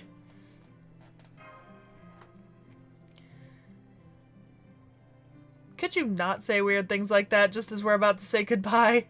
Servants are supposed to die. That's how we're made. If you really grieved for us, you'd be holding funerals like every day. I'd agree with that. Master of Chaldea, you're a little too good for your own good, if you know what I mean. Hey, jerk, we were still talking. Don't butt in. Ugh. So what happened to that stupid king anyway? Is it too much to hope she got squished by the meteor? If you mean the King of Knights, she said she had somewhere she wanted to visit before she disappeared. Last I saw her, she was riding off on Cuirassier Altar. Said she wasn't going to say goodbye because we'd see each other again. Somewhere to visit. Ah, the dog. This is why I can't stand her. For a king, her manners frickin' suck. You sure you're one to talk about manners, country girl? Don't lump me in with you lot. Fine. In that case, I'll see myself out. Oh, and Master of Chaldea, your leadership wasn't half bad. The next time I'm summoned, I'll lend a hand if we're not enemies. For a price, of course. In other words, he's just another mercenary. Ah well, at least he didn't name a price. Rave shift preparations are complete. Master, are you ready to... Yeah! Mash? Don't worry, it's just me. What's with that look? Ugh. Come on, stand up straight, shoulders back. There, that's it. Hey! Are we gonna have a dance? Okay, Master, now, dance! Yes, D-A-N-C-E, dance! Now come on. I want to do that thing you did with the stupid king before fighting the assassin. It's not fair she got to and I didn't. Or are you too good to dance with a girl from the country? You're not? Then go on, lead. Ugh, you're so inconsiderate. And aren't you kind of close? You better not be smelling my breath, you weirdo. Huh? This is normal in dancing? Well, okay then.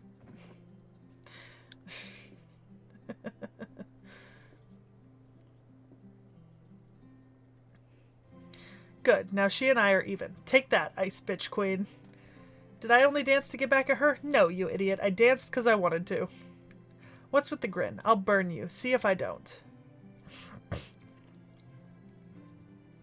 Okay, that should do it. I'm satisfied now. Besides, I'm already disappearing. Alright, guess this is it. I'll try to practice a little more before I see you again. So you better do the same.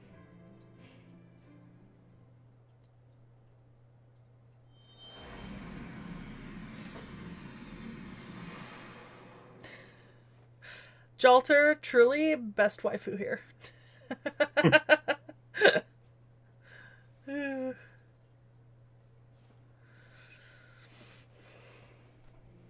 Welcome back, Master.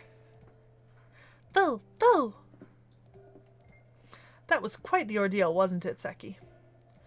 There's a lot I'd like to discuss, but first I think you've earned a hot shower and a good rest. Senpai, when the connection cut off suddenly a little while ago, did something happen then? Not telling.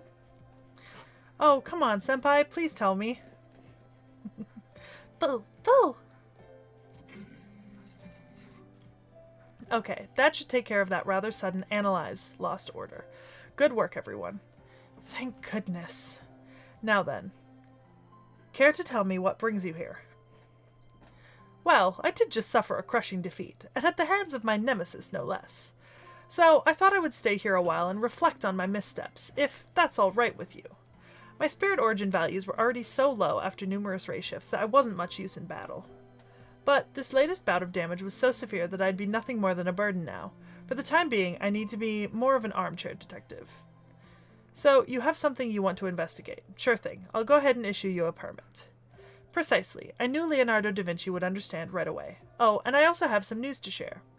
When Moriarty absorbed me, I used him to make off with some information. It turns out he and Bile had quite a lot to discuss. In particular, there is one thing of crucial importance. There are still living demon god pillars. Go on. 3 of them, to be precise, but I'm afraid I know neither the names nor the time periods in which they exist. That would be Shimosa, Agartha, and Salem. Right, Knick-Knack? Not actually. But you'll get there when you get there. Okay. They only survived that battle by giving up and running for their lives. Although there are only 3 of them, they are not united in the goal of incinerating humanity. Rather, they each have their own desires and are hiding out in this world in different times. That would mean... Indeed, both the incineration of humanity and the Shinjuku Phantom incident cases have been solved. However, there are still riddles in this world that have yet to be solved. And furthermore, there's one other thing that's nagging at me. What's that? On second thought, I'd better save that for a later point. So this is what it feels like when someone pulls that on you. I'm glad you enjoyed it. Now then, I'd better get down to business. Perhaps I'll even help you falsify your data if the mood takes me. I do specialize in mixing truth with lies to logical ends, after all.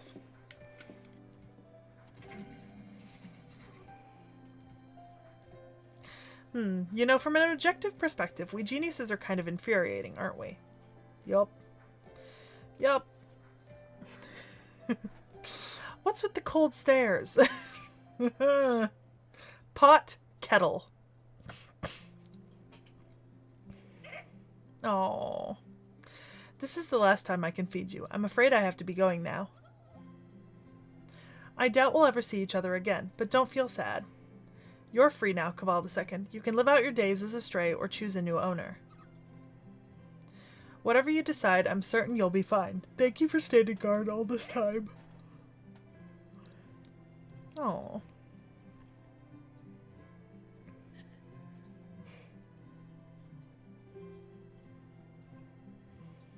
Now go. Don't look back. Go. Okay.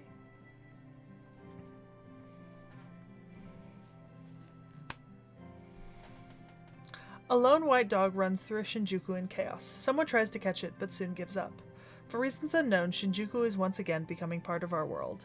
The strange things that inhabit it should disappear in time.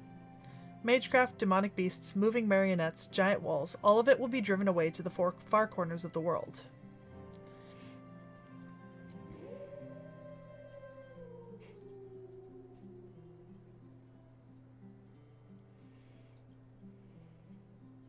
The world is changing, and some will inevitably be left behind by that change.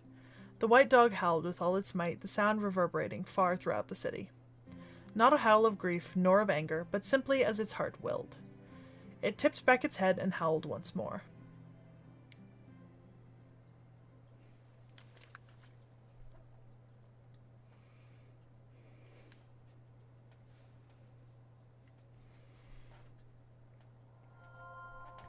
Shinjuku, done. You should get 10 free quartz, giving you enough to pull a 10 spin on stream if you want to try for Aussie on. That was 100% what I was about to do. Knick-knack, I promise you that was exactly what I was about to do.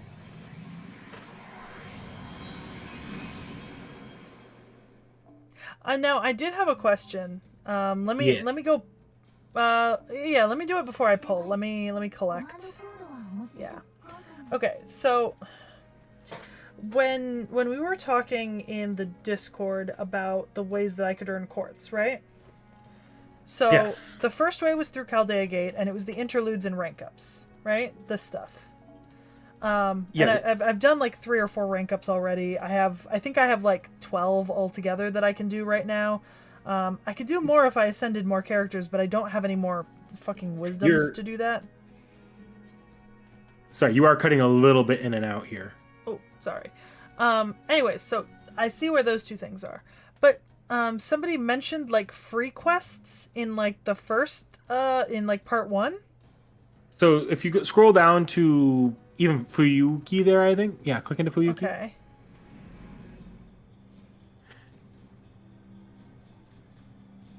And once you're in Fuyuki, you'll see that there's a bunch of like little like dots where it says 1. If you click that. Yeah. If you clear those quests, basically you clear that one specifically, you clear one more time, you're gonna get a cord out of it. Oh, so I have to clear it a 3rd time for that infinite thing? Yeah, as soon as you clear it. Oh, okay. I played through like 4 or 5 of these last night, and I cleared through the ones that looked like arrows. I didn't realize I had to do it a 3rd time to get the quartz, and I couldn't figure out why I wasn't getting quartz. Okay. I was so confused, Knick-knack. I was so confused. Alright.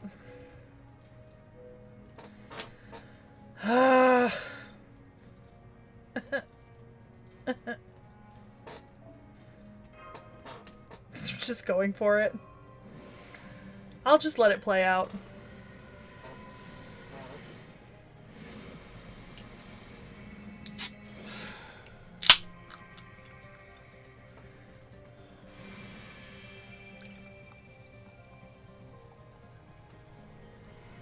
I want a gold rider. That's all I want.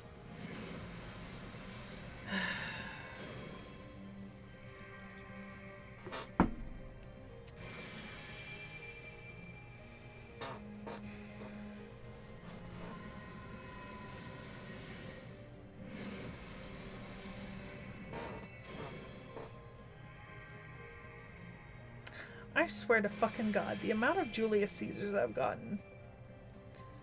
Cursed. Huh? Cursed. I know, I really am. It really does feel cursed.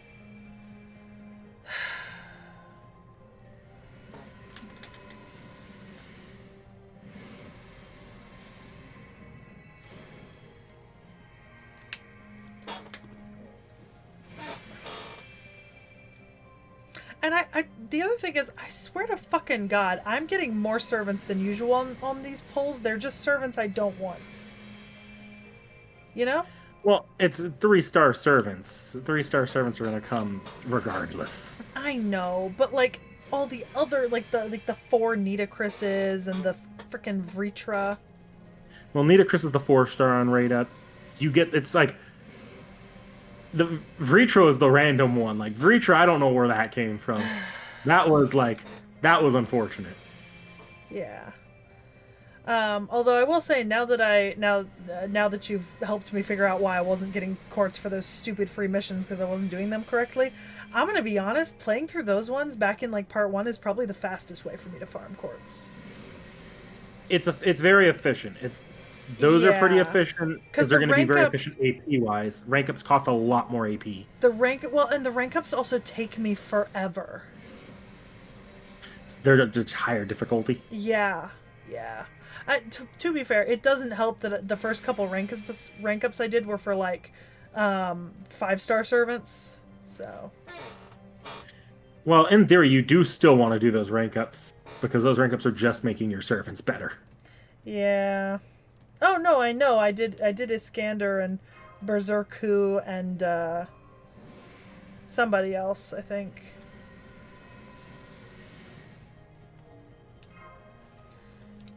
Alright, I'm gonna do the math. On needed. Alright, I've just summoned 10, 11, 12 times. 12 times 3 is 36, so 381 minus 36. Can anyone do 300? Okay, minus 36 is 51. Take away the 1, that's 45. 345. That's how many quartz I need now. I'm calculating towards pity. And keeping a going tally. Okay. So what's your plan for next stream? Well, honestly, I'm not done tonight. It's only been 2 hours. I mean, I can keep going. I'm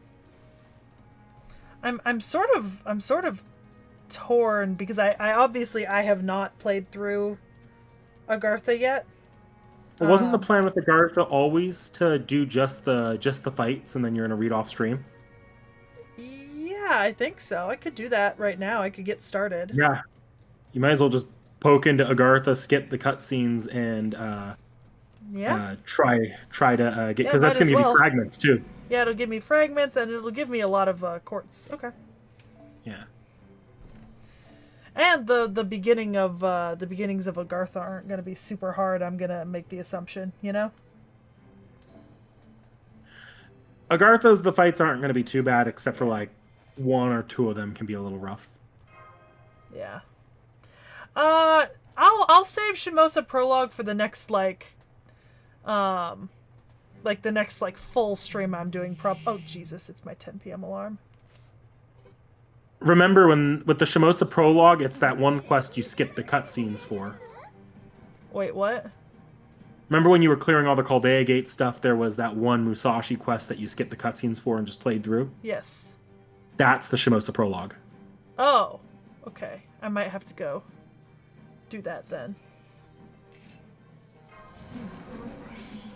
Because that's the easiest way to explain it. That's where you meet Musashi canonically, and Shimosa just starts with you already having known Musashi, and she's an important character. Lovely. And it leads right into the plot line. So. Okay. So I need to go back and reread that, is what you're telling me. Yes. Hey y'all, let's see if we can see if this will work for me.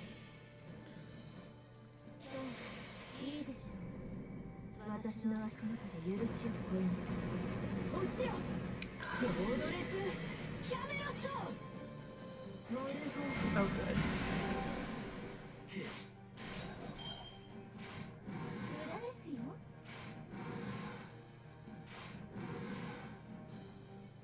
Fuck off.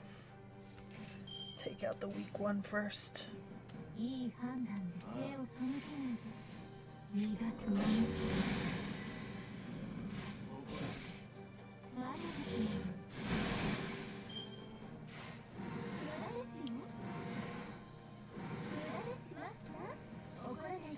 But yeah, because when I was playing through some of the Fuyuki stuff, I mean, it's really just pick any servant and just hit buttons. Because, like, even just using my own servants, I don't need anything to beat those fights, you know? You could do those fights with completely unleveled servants and you'll be fine. Exactly. Although I'm... Oh my god, my Koyan is getting so close to Bond 10. That's good, actually. That's good. Yeah. You should have Bond Grails at this point. You're going to want to throw a Bond Grail on Koyan once she hits Bond 10, because if you can hit Bond 11 after Bond Grailing her, you'll get a free 30 quartz out of that. Now, it takes forever, but it's still something that, like, passive 30 quartz once in a while. Yeah. So now you're done with Shinjuku. You're gonna need to play Seraph off stream, but you said you want to read the story of Seraph on stream, right? That's what I was thinking, but that requires me to play through Seraph entirely off stream and then go back to read it. Yeah. So, Now, in theory, our next off the shelf should be for Seraph after Shinjuku. Yeah, after we record our Shinjuku off the shelf. yes. So, okay.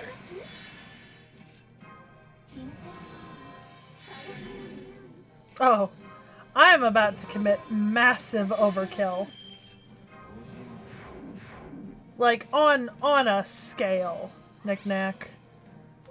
But not the same scale as what's happening on, like, with my enemies. I'm gonna quickly reference how long my Agartha stream took, because I played Agartha the same way you're playing it right now.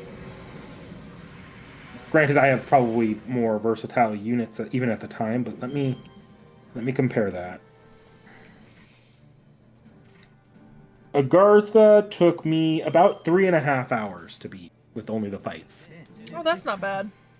Yeah, you'll probably finish it, depending on how far you get into this stream, you'll probably finish it next stream easily. Chat, there's every possibility that tomorrow morning's Witcher stream becomes a surprise FGO stream. I really want Aussie.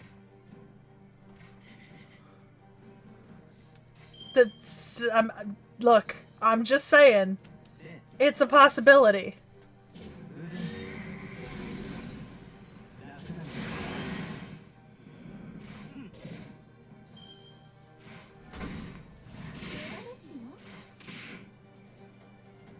Well, regardless, your next FGO stream is going to be Agartha, but within that week or within at least that week before we week after your Agartha stream, you do need to do the Seraph fight so you can read that on stream too. Yeah. Well, I think right now my goal is to just do, you know, as many fights as possible that don't require me to read. I mean, I'm literally just moving through for quartz right now, so. Yeah. And arguably for me right now, the fastest way to do that is actually just to play chapter.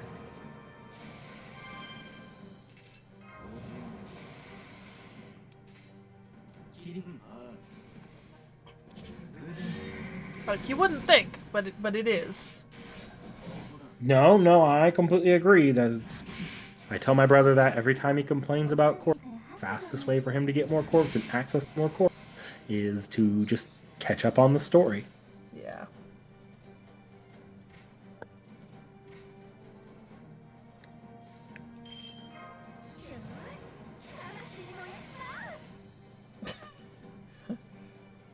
Zerher, I do hope you realize that we know that no one minds if Seki delays a Witcher stream for FGO.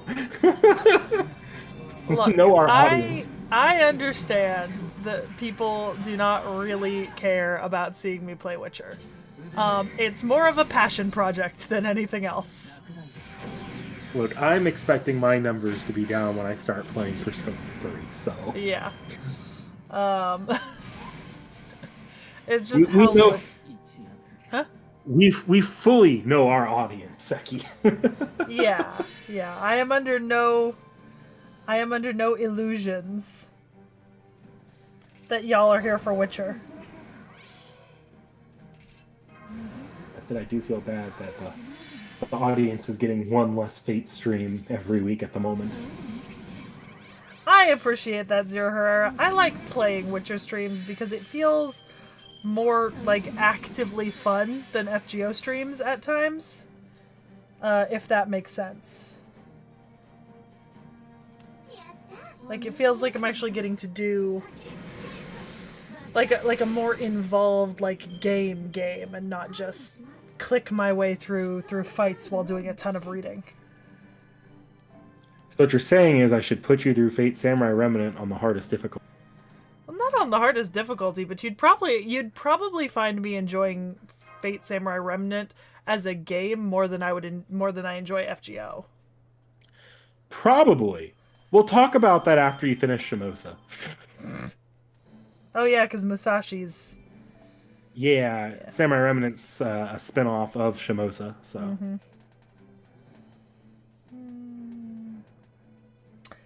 haven't used a Musashi in a while.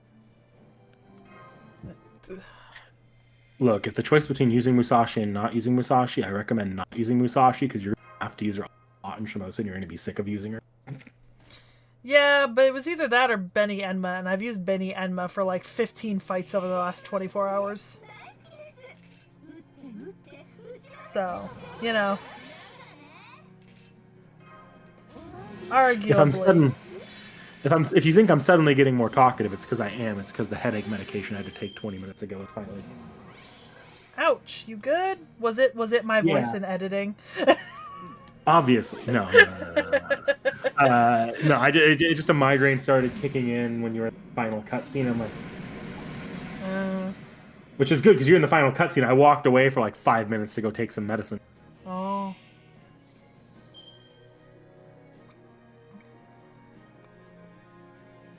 I love the difference between I've got like the 1 of 2 battle was a bunch of like 10,000 HP servants and now it's 58, 142, 58.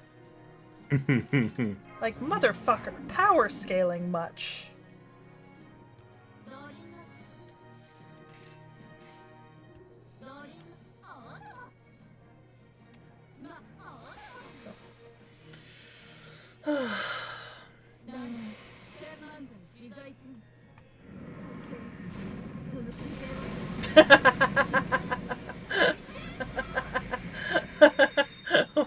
That's a hilarious picture, Dakota. That's actually really funny. You know what, Dakota Doyle? I'm not going to answer that question because Nick Nack and I will be filming an off the shelf on that this weekend. Yes. Now, when you guys will see it, it's gonna be a hot. I guess. Can we just give them the date on that Shinjuku once it's on the calendar? Yeah. Let me pull it up. I got it. You can keep focusing on the game. There's nothing for me to focus on. It's coming out the 18th of November. So it's a ways out. Yeah. I mean, like, in theory, because we're recording it so early, we probably could switch it just with something else, but I don't really see a point in that. Let's see how many other FGO chapters we get through before. Yeah, we don't want to have, like, a backlog of these. Yeah, if we're doing these one at a time, then if we start recording if we get another FGO chapter before, then we just swap it out and put out the other FGO chapter as a extra video somewhere in there. Yeah, that might be smart, because we actually have space to just do these as extra videos, you know, for the most part. And honestly, at the rate I'm probably going to go through Agartha and Seraph this week, I would not be that concerned about keeping to schedule, you know? We're going to be ready on Seraph a lot sooner than you would think, because Seraph's was originally an event story, so it was meant to be finished. It's meant to be a little bit shorter than the average story chapter. Yep. I'm not making you do all the side stories, because the side stories, A, I don't know if you'd be able to beat one of them in particular, and B, I don't think they would interest you in the slightest, and they're not required reading.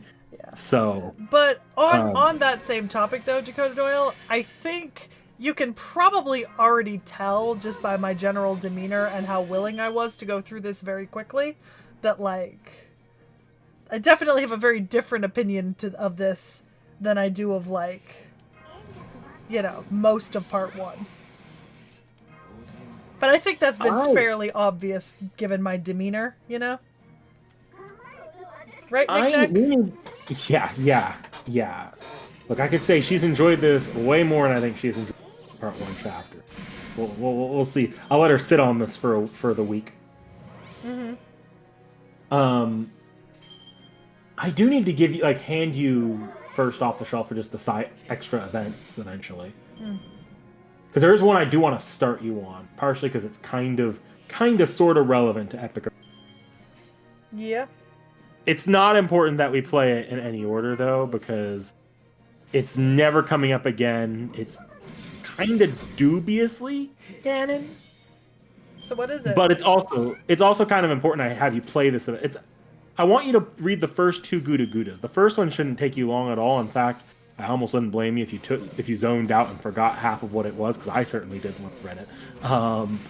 But the first 2 Guda Gudas are important for you to read, because Guda Guda, unlike a lot of other events, maybe Hollow Summer, Guda Guda is an event series, so the stories kind of build on each other, and I know you want to read. You cut out just now.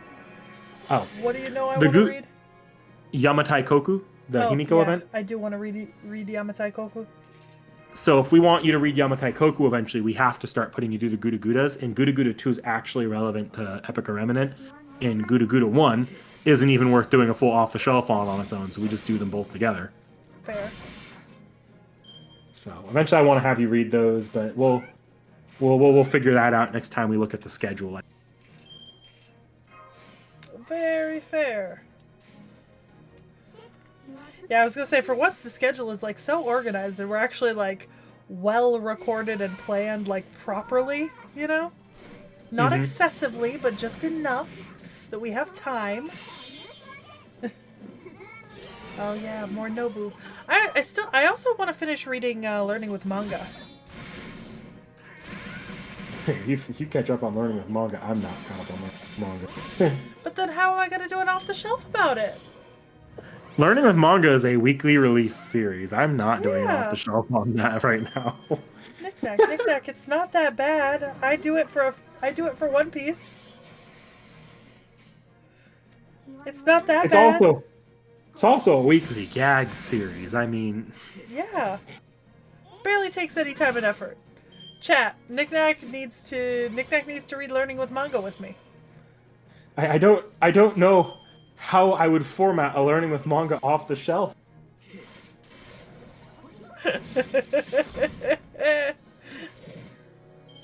Oh. What? I gotta remember to shake my mouse. My computer tries to go to sleep on me every once in a while. Zero Herrera says Guda Guda 3 is also good. The final Hanoji.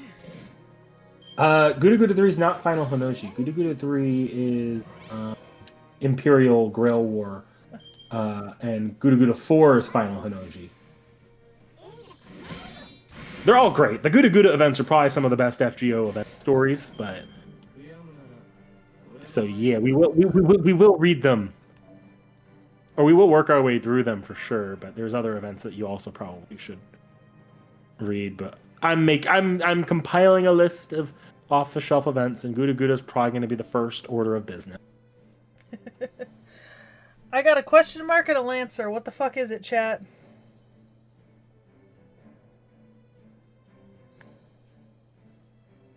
I think you're fighting the extra class this early. Agartha Section 3 Fight 2. I got a question mark and a Lancer. Agartha, Section 3 Fight 2, you said? Mm-hmm. Yep.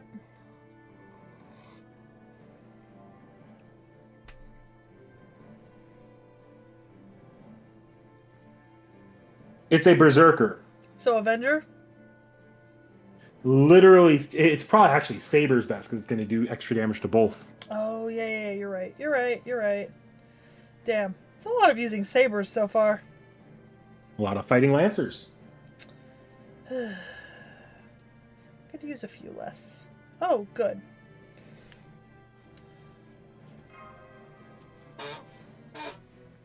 Somebody had a bar guest out. So, I'll take that. You know what you're going to love while skipping story? What? It's no fight nodes.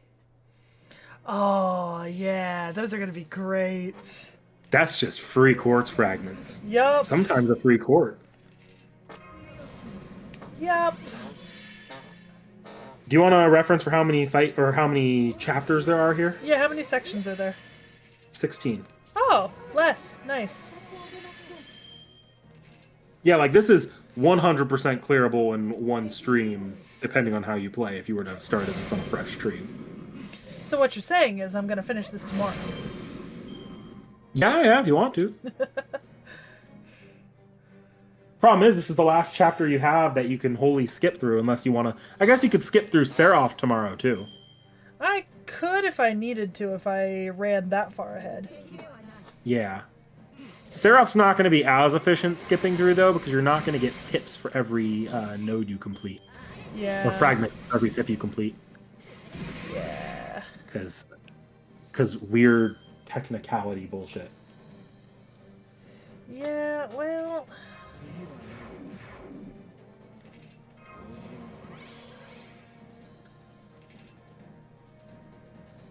Then again, though, you aren't getting fragments for every free quest or rank up pip you complete either, so it's not that much left.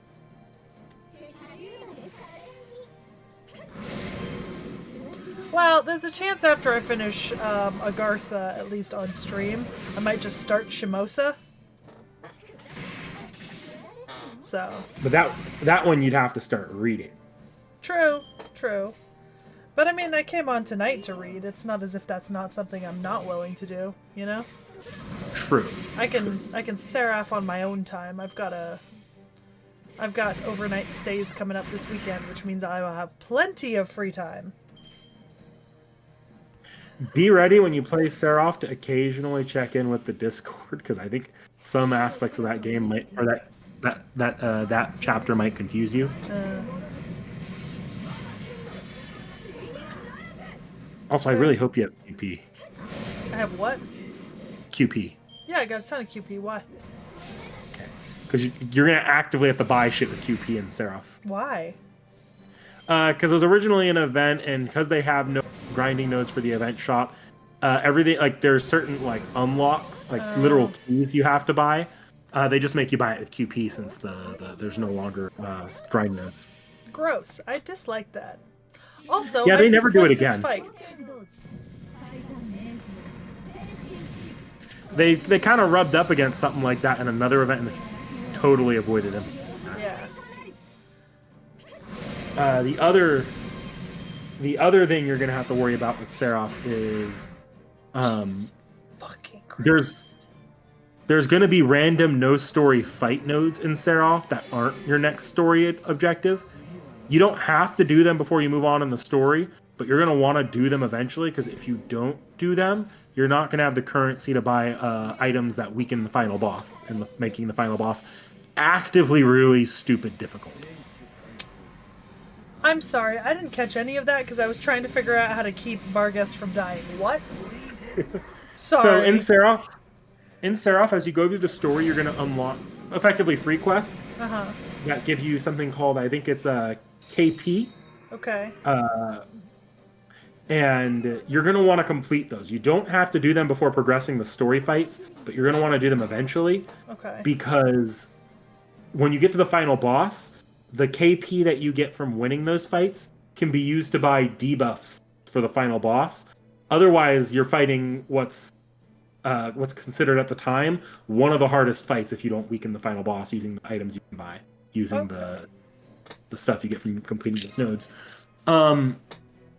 Last thing to worry about is there's going to be another set of free quests that unlock fairly early on that have story at the beginning, but then just give you a bunch of fights afterward until you get to the final section, which has a little story.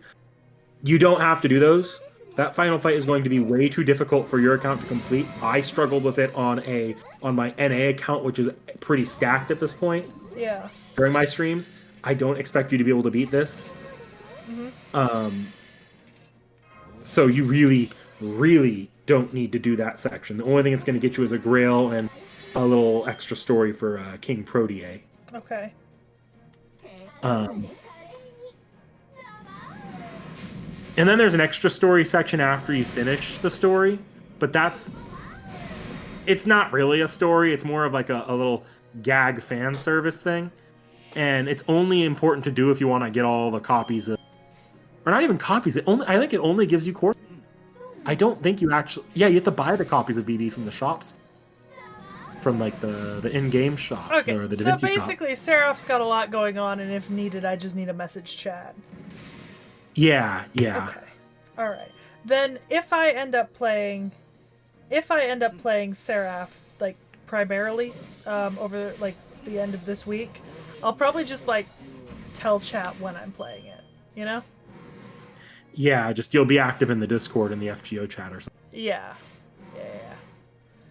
That way I don't have to worry about like, trying to figure it out.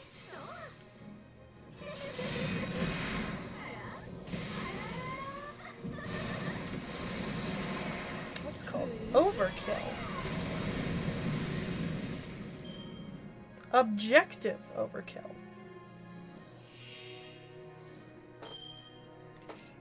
That was practically cruel. I'm about to make it so much worse. What? Nothing. I'm just saying. You just say a lot, Seki. Yeah, I know. It's one of my better qualities. Sure. Oh dear.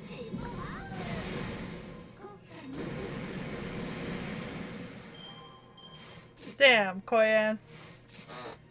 Poor showing. Make up for it.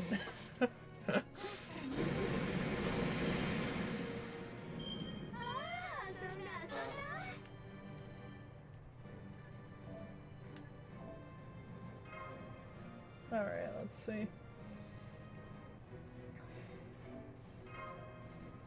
How late you thinking of going tonight? I don't know. I'm only at 2.5 hours right now. I mean, I could just go 3 hours. Okay. Yeah, I'll stream FGO again tomorrow morning. So I probably won't go too late tonight. Maybe another like 30 minutes. Okay. Hit the 3-hour mark. That's fair. Oh, I don't have all of these free anymore. No, so you'll probably start to. Oh, you mean the story AP cost? Yeah. Yeah, I think that was a campaign. Oh, that's so sad. Alexa, play Despacito. Depending on how long you're gonna. Oh, never mind. I was gonna say, What? depending on how long you plan to go, it might be worth drop like a silver or even the bronze apples. Oh, I dropped a But- gold. Yeah. Should I be dropping the silver and bronze instead? If it's like you go through it really quickly at the beginning of a stream or something, gold is probably fine. But I don't know how much this pip was. It's probably 12 or something like that. There's not a high chance that you end up using up all of that before the end of the half hour before you end the stream. Maybe So that. Okay. So yeah.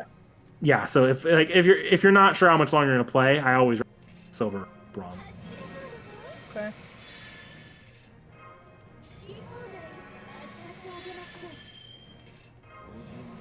Alright. The fuck do you do, comma? Okay. Dakota Dole, you say that final boss is practically unbeatable without debuffing it, but I'm pretty sure Plushy Mistress literally releases a video every time a new servant releases. It's just him taking the whatever servant releases and soloing that final boss without debuffing. Dakota Doyle says, Knick-Knack, she has over 100 golden apples. That is true. I have like 103 right now. 100's not that many, especially with the Grand Duels and with Lottos. They're actually better on Lottos and Grand Duel than Raid Route.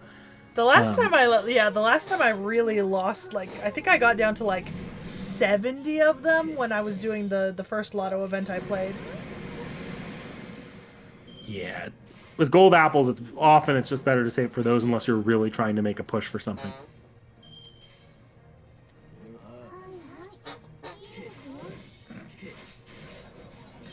Plushy Mistress is an FGO god. It's fucking BS is what that is. Did you mean... sense... Huh? Dakota, did you mean a whale? Look, if I... No. There's not a universe where I would wail on this game even if I had the money to do it. I'm sorry, Knick-Knack. I don't know that Plushy has the money to do it. He has a very popular FGO YouTube channel, but he had to turn off all of his monetization because he can't earn money he can't earn money while in the USA while he's with his current visa while he's in college. Oh yeah, because you can't. Yeah. So, in order to not get deported, he's actively making no money by doing a YouTube channel and can't even stockpile the money. Oh. So Well, I that don't might- know where that money for FGO comes from. You know, Knick-Knack, that might present a fun tax conundrum in about a year for us. We might have to do some fancy fucking footwork. I mean, it's not that big a deal. I know exactly what we can do, depending Yeah. on what your visa's like when you go out of country. Yeah. Uh, one of us might have to bite the bullet and dump some money into our random stream super chat. That we could just have we can get back to us one way or another, or probably even just stick it into, and then I can switch it over to my account to deposit the money into. Yeah. Um, Either and way, then it'll be that way something we we'll have only to have to figure worry out about later. yeah. That way we only have to Not worry something about we need to figure you. out right now. I just thought I'd mention it as a funny joke because you brought it up about the other person.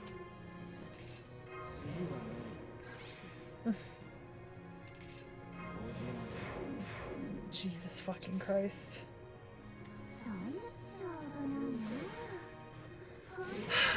Why am I back to wyverns? Because of Gartha. When was the last time I fought wyverns? You probably fought one or two in Babylonia. Maybe. I don't think there were any in Camelot.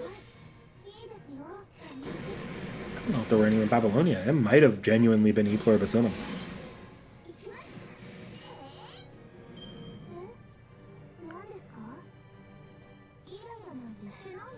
Oh, by the way, chat, y'all should congratulate us. We finally finished the Prisma Ilia event in the D&D game. Yeah, they finished it this last Saturday. It only took, more than a calendar year. I'm pretty sure. We don't know for certain that it was a full calendar year. It's been a while, though. It has been almost a full calendar year. Yeah. They'll be starting Camelot next time we play. Yeah. And since I finished part 1, Knick-Knack says I can finally start working on helping him make a proper PDF out of part 1. Well, there's gonna be a fair amount of. I have a feeling a lot of it's gonna be Seki taking a look at my notes, saying, "What the fuck is this? This doesn't look like D&D at all." Yeah. And then making it look more like D&D. Or making it look something totally not like D&D, but still as a functional tabletop system. Well, you have my PDF for the system.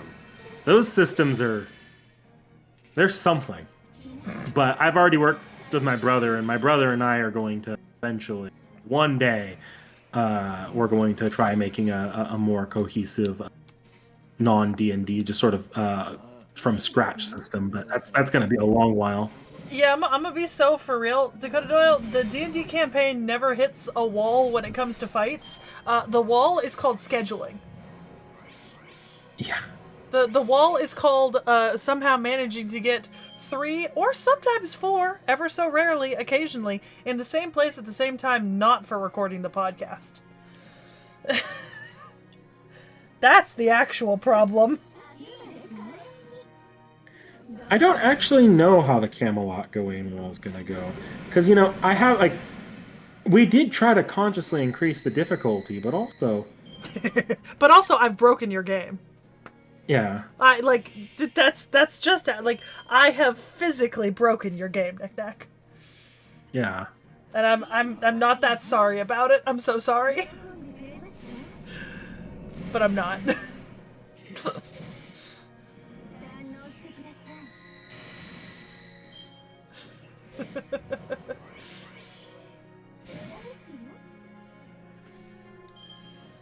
Although I'm gonna have to be very careful about who I decide to pick from my own list of servants coming into Camelot with us, since you said we couldn't swap our servant while we were there.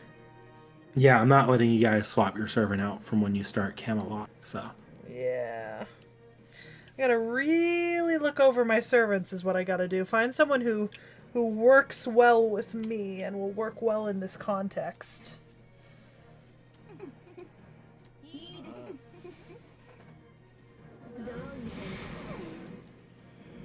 No, Tacos, you don't understand how much I have broken his campaign by. You don't understand. Right, Knick-Knack? Yeah. Like, to wall my character out would be to make it literally impossible for Vorn. Unfortunately, at this point in time. Because the campaign is designed for people around Vorn and Realm strength. Yeah. And unfortunately, through a series of fortuitous Bad game design. fortuitous conveniences for me and game design that revealed itself to be not the most balanced is the more polite way to put this. My character is actually world breaking.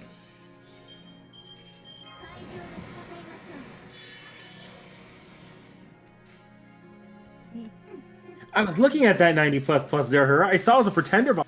So excited to run it over with Kukulkan.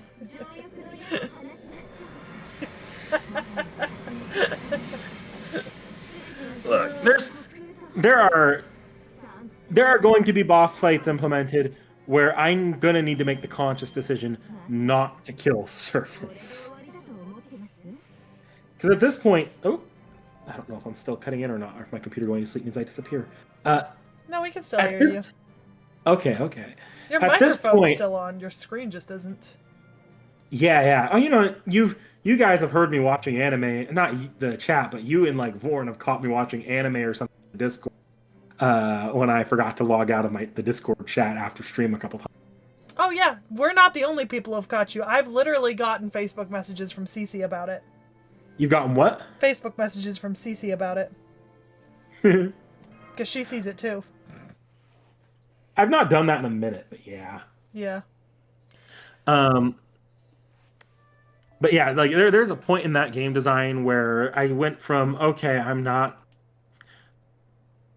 killing Seki, therefore I need to start powering up everyone else and creating bosses that are built less around killing, relying on the players being in potential mortal danger occasionally, and built a lot more around I need to get the cheap occasional kill on a servant. Yeah. So the power creep in 1.5 is real. Yeah, look, I fully believe that you're gonna find a way to make it, like, very fair. You know what I mean? Yeah. It's gonna take a while. Because, unfortunately, at the moment, with as fast as my character grew in unintentional strength, me and Vorn are not on the same level. No. I mean, we were literally, as we were playing the end of Prisma Ilia chat, we hit a point. Oh my god. So Vorn technically killed both of the bosses, right? But Vorn killed both of the bosses with like 20 damage hits each after I had already dealt like 400 damage to each of them. Like the amount of damage we were dealing was not even in the same scale. Like, every hit I made was almost hit, like, right, knick-knack, like, almost every time I took a turn, I was hitting at over 100 HP, right? Yes. Yeah. And he was hitting, like, 26 fire damage or something, you know? In fairness, damage output is not the problem with your characters. In theory, Vorn's damage output could be just as high. I guess no, because you're not using spells. You're using Nope. You're using just weapon attacks. I was using He pure could do physical the- attacks for that. Yeah, he could have easily built, because I gave you guys the ability to create codes, and he Yeah. has not taken advantage of that system nearly as much as you. No. Physical weapon. No, I absolutely have taken as much advantage of any system I could use to make myself as strong as a servant. So that's on him damage output wise as to why like his spells in servant fights aren't doing, because the spells are not meant to be used in servant fights. They're meant to be used to kill trash mobs that are meant to snipe you guys while the servants deal with the bosses. Yeah. Where you broke the campaign was your HP and your armor class. It's mostly my armor class too at this point. Yeah, because HP I can get around pretty easily with a good hit. But if the problem is there's fewer and fewer. Yeah, you are cutting in and out of the call. Ah, I see. I don't think that's entirely on me, because my Wi-Fi is holding steady for everything else. So it might just be you cutting in and out. My Wi-Fi is holding pretty steady too. Huh. Could be Discord.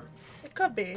But yeah, I mean, tacos, keep in mind, I don't know if you've ever played D&D tacos, but like, keep in mind, initially, all of the armor classes are scaled to like D&D armor classes, right? So like, most things range between like, what, like 12 and 18, right, Knick Knack?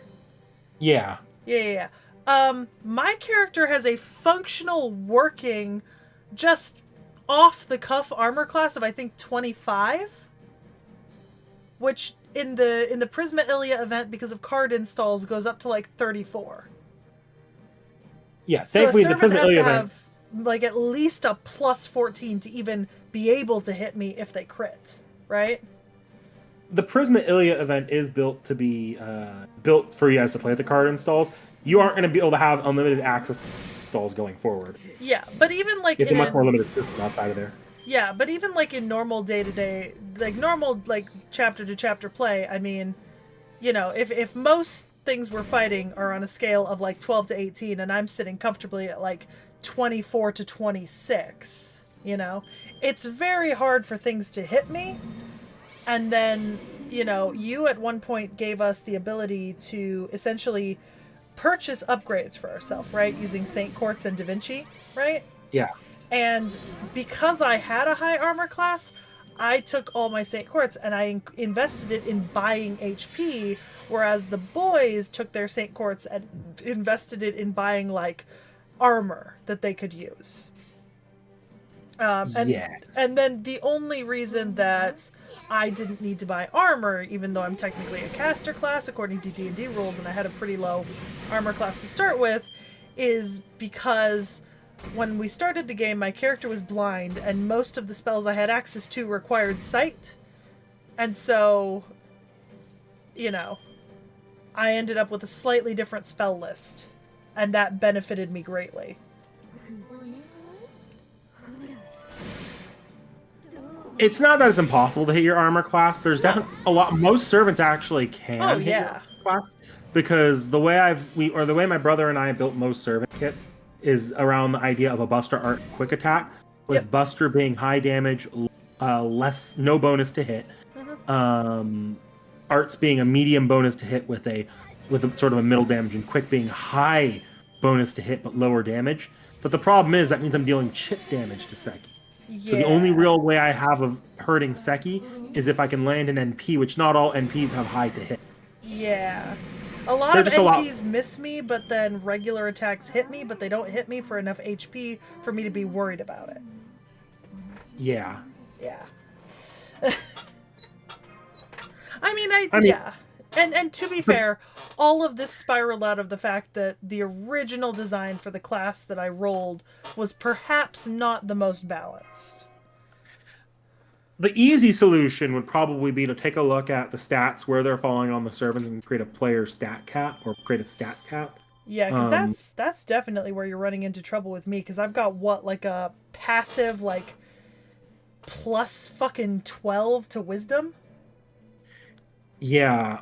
I'm less worried about offensive stats, because I kind of like your offensive stats hitting harder. But like and I'm not worried about HP, because servants can, if I can hit you, you lose HP quickly. Yeah. Yeah. It's like just the problem is I need to be able to hit. Me. So the stat that probably needs to have a cap on it is AC. I just need to find what a good cap would be on that, because it obviously needs to be higher than, I'd obviously want to make it higher than 20 to roll you if you're much into it. Yeah. I don't want it to go up to like the ridiculous levels of like 30 something. Tacos. What happens when I let all these systems go unchecked? Yeah, tacos. It's not necessarily that I'm allowed so much armor. It's that because I was blind and because I couldn't use most of the spells that spellcasters had access to, Knick Knack allowed me to take one homebrew spell back when I was like level 1, and granted it was a pretty unbalanced homebrew, but we have gone back over it and rebalanced it, and in theory, on a character like Vorn, that one homebrew spell now would only be about as strong as like adding mage armor, but on like a semi-permanent basis. But the problem is it's got a bonus in my spellcasting stat, and my spellcasting stat is sky high because of, what the fuck am I? knickknack? What were you calling it? I don't remember what exactly you picked, but it was it basically there's a special feat to it that let you get higher. I think wisdom or int, one of the two, Yeah. whichever one you pick. Wisdom. Yeah, Yeah. which you're applying, which the spell has your wisdom being applied to your AC, which is the problem here. Yeah. And that's why we I nerfed it slightly, but even with the nerf, my AC is really high. Yes, it's. I need to look back at what it looks like post nerf outside of the Prisma event, because the Prisma event again was an outlier because I'm letting you use those class cards unchecked in the Prisma event. Yeah, and it does look significantly different outside of. I think I'm down to 24 with the nerf that you installed. What are you down to uninstalled? I think 24 is with the nerf on. Like once we shifted the spell, I think it dropped me down to 24. So most things do hit me now. Okay. Because 24 is easily hit by servants. It's always hard for me to judge how broken things are against you, though, because I think The there are HP some doesn't longer. help. There are some fights that go longer, and correct me if I'm wrong. But if you're confident that I'm not going to be able to kill you in only a few shots, I feel like occasionally when I say I hit you, you don't note down the damage. I subtract it in my extra HP.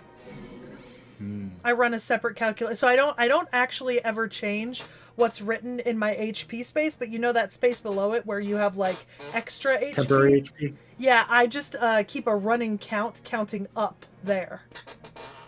Okay, because like unlike everyone me. else, even when I'm hitting you consistently, I never notice you being like, ooh, if I start getting you enough. Yeah, no, I think because I keep it as a running count up, it's easier for me to calculate, and I don't have as much issues with it. And also, just generally, I do have a pretty blasé sort of like, well, if it's not gonna kill me, I can keep going attitude, you know? You have I can never tell if it's actually that I'm doing nothing to you, or if you just have a really good D&D poker face. It's a little bit of both, I think, because it's certainly when you hear like Vorn complaining about like how much HP of his you're taking out or something, and then when you're taking out the same amount of me, it's not doing the same amount of damage, like, you know, conversely. You know what I mean?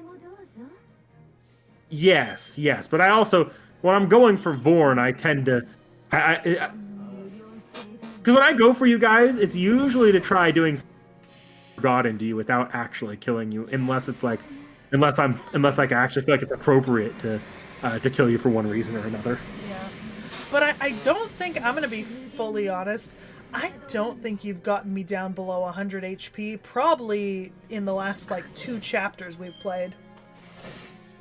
And I don't really consider myself worried until I hit below 100.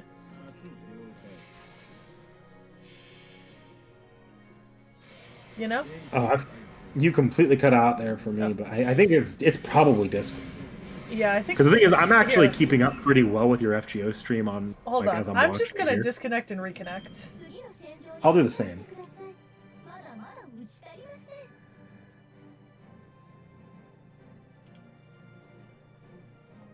There we go. Okay, right. We'll see what that does. Yeah. What I was saying was, I don't think you've actually successfully gotten me below 100 HP in like 2 story chapters. And I really, it's partially poker face, but also that I genuinely don't consider myself worried until I'm in double digits for HP.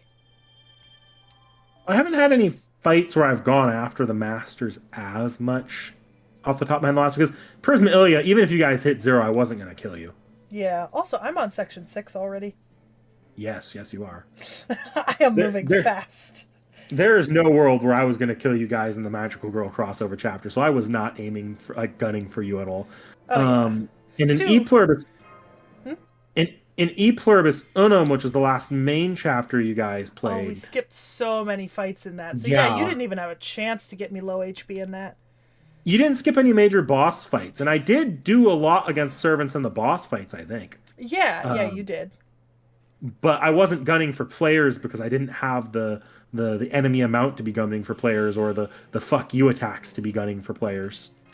I think the last time that I think there. Oh, you know what? The last time that I was seriously concerned about a fight, Hmm. um, was you remember in Okeanos when I decided that I was gonna psychically damage Hector. You remember that? Yes, And then yes, and then we had that, not, it wasn't a main story chapter, but there was an event that we played after that where we were climbing up that tower and going into different rooms. yes, And yes. you popped Hector out. I genuinely thought you were gonna kill me. I I really wasn't did. gonna kill you there. I thought you were gonna kill me with Hector there as like retribution for deliberately dealing him psychic damage by having my character fully insult his entire personhood capabilities and actual human history. There was almost no world I was gonna kill you with Hector there because Hector wasn't even a max leveled servant. I didn't have access to his full kit. Yeah, but Um, I was concerned about it. and I didn't give him a Hector as a servant in campaign has some really good stuff in him here and there, but he doesn't have a lot to deal with specifically as high defenses as you have, I don't think. Yeah. Um But yeah, I think I from think what I remember, because you introduced the nerf to my homebrew spell before E Pluribus Unum, right? yes. Yeah, from what I The remember, when we were fighting in E Pluribus Unum, I was getting hit about as much as Vorn was. I don't think we were really having a problem anymore with it being too overpowered. I'll see how things go in Camelot before I make any sweeping nerfs Yeah. or changes to the systems. Because Camelot it is we tried to reflect that as a turning point as well. Um, Yeah, plus but keep in mind, I also the other problem that I have with me versus Vorn is that part of the reason why I have spec'd into physical attacks in the FGO campaign is mhm, because I took necromancy. Like I ended up with necromancy as my school, and there's unfortunately a lot of the spells are not overtly, like Vorn's got a lot of evocation stuff, you know? yeah, I don't. I have like Shroud of Darkness, and stuff like that.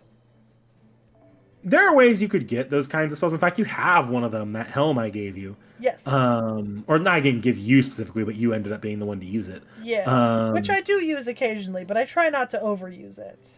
and I do think I give you guys plenty of like wand items that you guys can use. Um, but I think your damage tends to be very helpful because you can get around magic resistance. Like that's why you're helpful in a lot of fights where the others aren't. Um, Yeah. but the biggest reason why I probably haven't come anywhere near any players because I don't even think I think I've scared Vorn a bit because he's a little squishier than you. But I think the reason I haven't done it as often as I used to Hmm. is because we're you now that you've played through all of FGO Part 1, you know how bloated those casts get Yeah. in Part 1. Because of how bloated the casts are in Part 1, how am I going to ever take a single servant and go chasing after a player? Yeah, because we get the servants to use, and it's always so many servants. I Yeah, mean, we've had yeah, chapters where like we've been rolling into the turn order, and I've been controlling 4 separate servants plus you my can hit. own character. Yes, that's why like when you if I were to preview you to the part 1.5 and part 2 chapters, there's a lot more chapters where I say, hey, you can't bring your own servants because there's so many middle chapters anyways you could do that in. Hmm. Um, and then there's a lot less bloated of like main cast. So I'm Yeah. hoping that puts the players in a little bit more peril Oh as those yeah, go on. because like Shinjuku only has like so many servants. Yeah. Yeah, I see what you mean. I see what you mean. And Also, then the other thing, oh sorry, go ahead. you'd be proud I'm using Tezca. And then the other thing is when I was talking about that changing the system up with my brother, one of the things that we were talking about changing up with the system to that be built, and this is one of those things that would be built more around the idea of an FGO campaign. Um, the way fights play out is just not having every servant on the field, but instead having to cycle through them, sort of like when you play Pokemon. Hmm. so you can't be commanding all the servants at once, basically. Maybe give Yeah. servants the ability to passively affect the fight if they're not the direct combatant or something like that, but ultimately make it so it's a lot more limited in how you have to go about fighting with them. Yeah. Question is, Teska's got a damaging NP, right? Teska's weird. I've never quite understood how to use Teska myself. Cool. All He's right. good. But he's one of the few servants that can buff master skills, like the Mystic Codes. Oh, okay. Well, he did a pretty good job, and it was AoE, which is what I wanted. So.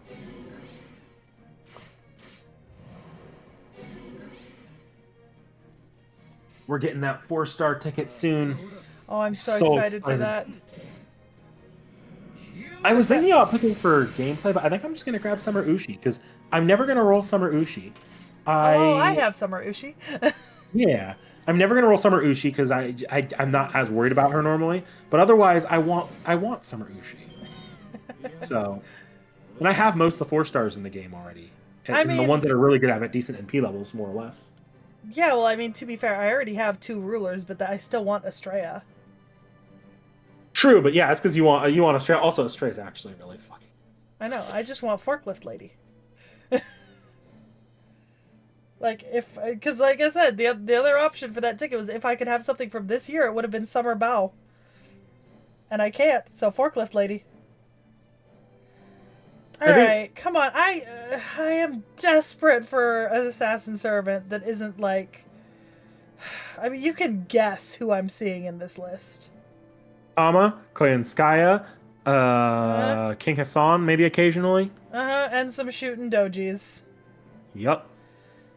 I am dying.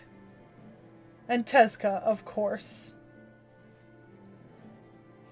I mean, I don't yeah, know. there's like a couple others, but like, you know. Not ones you always know.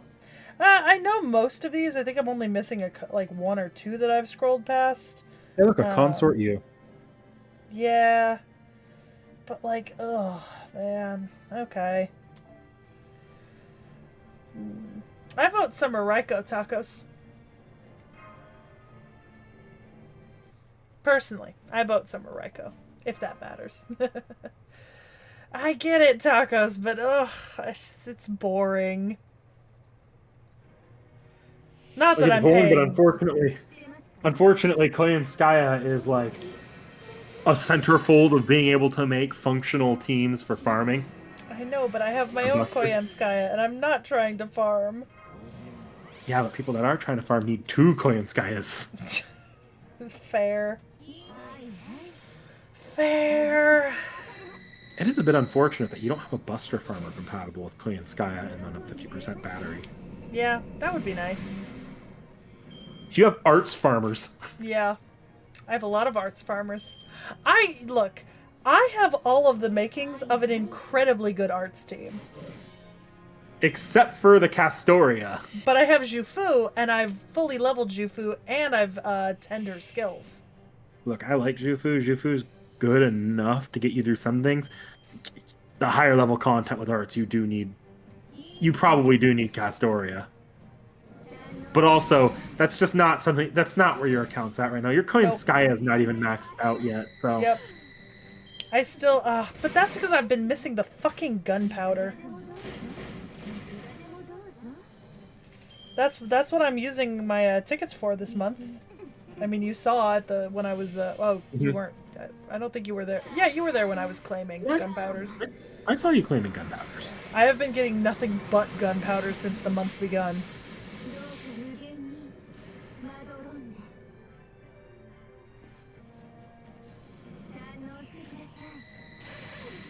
Oh, that was stupid of me. It's fine. It's not like this fight is hard.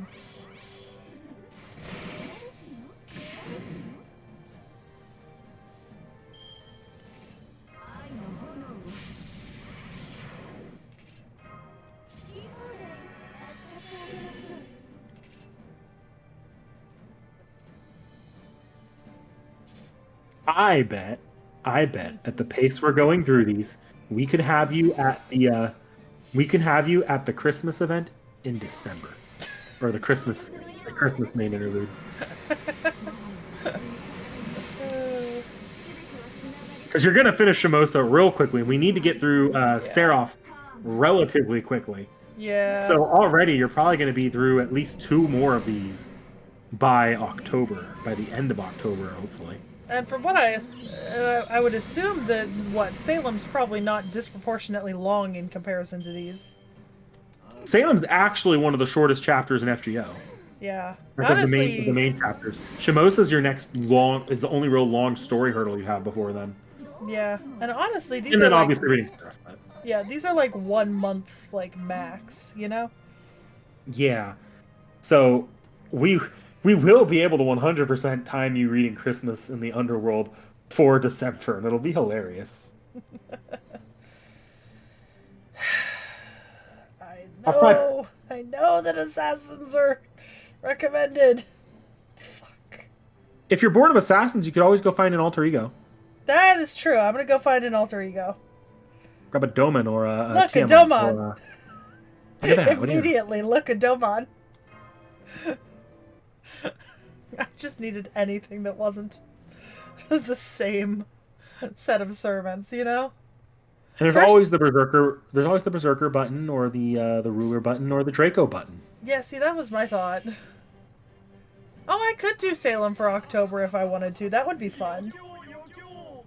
Yeah, if you can power through Seraph quickly and Seraph reading, yeah, and Shimosa. Now you'd have to power through Shimosa, so you'd be getting to Salem around mid-October unless you skipped.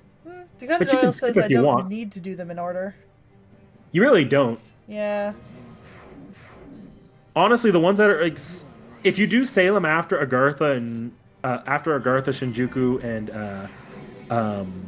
they're the ones that are kind of part of the ongoing plotline. Shimosa's a chapter is more of its own separate thing. Yeah.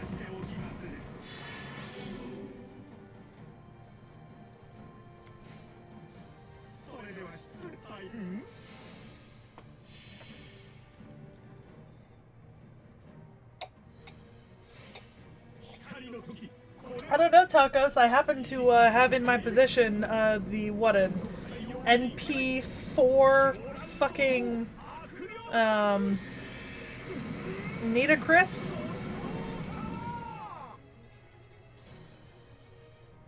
Or is it NP3? No, it's NP4. I have an NP4 fucking Nita Chris somewhere. Look, Dakota Doyle, I hear you about the forced. Sorry, Zero Herrera. I hear you about the forced support. Look, Seki might need to learn the fun of blue stones for Shimosa. Is all I'm gonna say on that. What's a blue stone?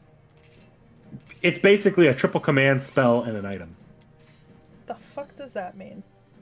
Free revive. Oh, beautiful. They only happen during major story like campaign when they want you to play through story quickly, but they're very, very commonly available. Ah.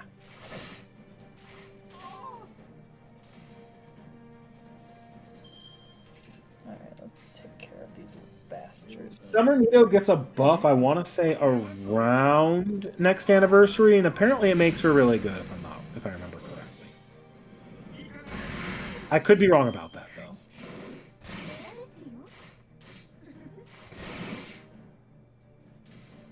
I just remember that she got a buff somewhere after Shining Star was released, I'm pretty sure, and that they were comparable for 4-star assassins.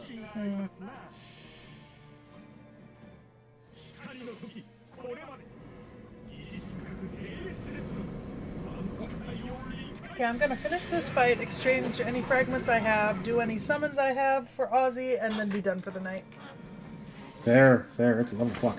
I've got to go into the office tomorrow, too. So. Why are you still up? I don't know. I hate myself.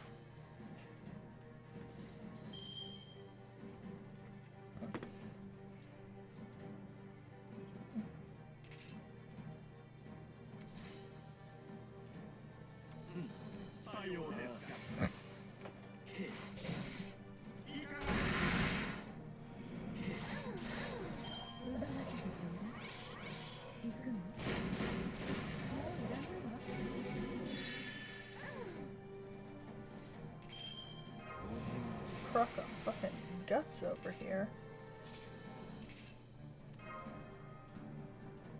Yeah. That's fine.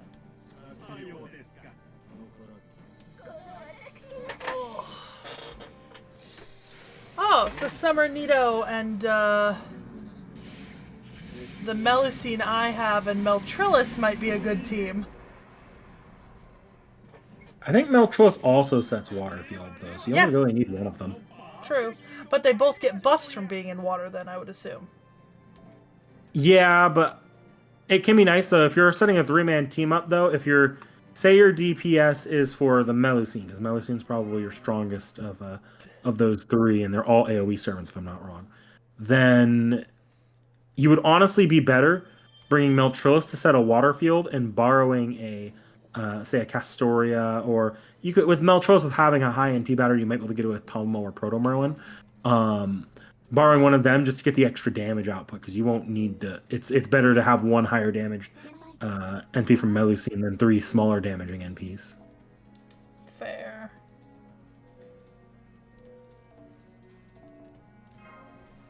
Okay. Alright, we'll minus another 12 from my total, and I'll be able to summon 4 times. How many until your next double summon? No clue. Should say on the spin there, but it doesn't really matter. You'll get double when you get double. I don't know where it would say, so.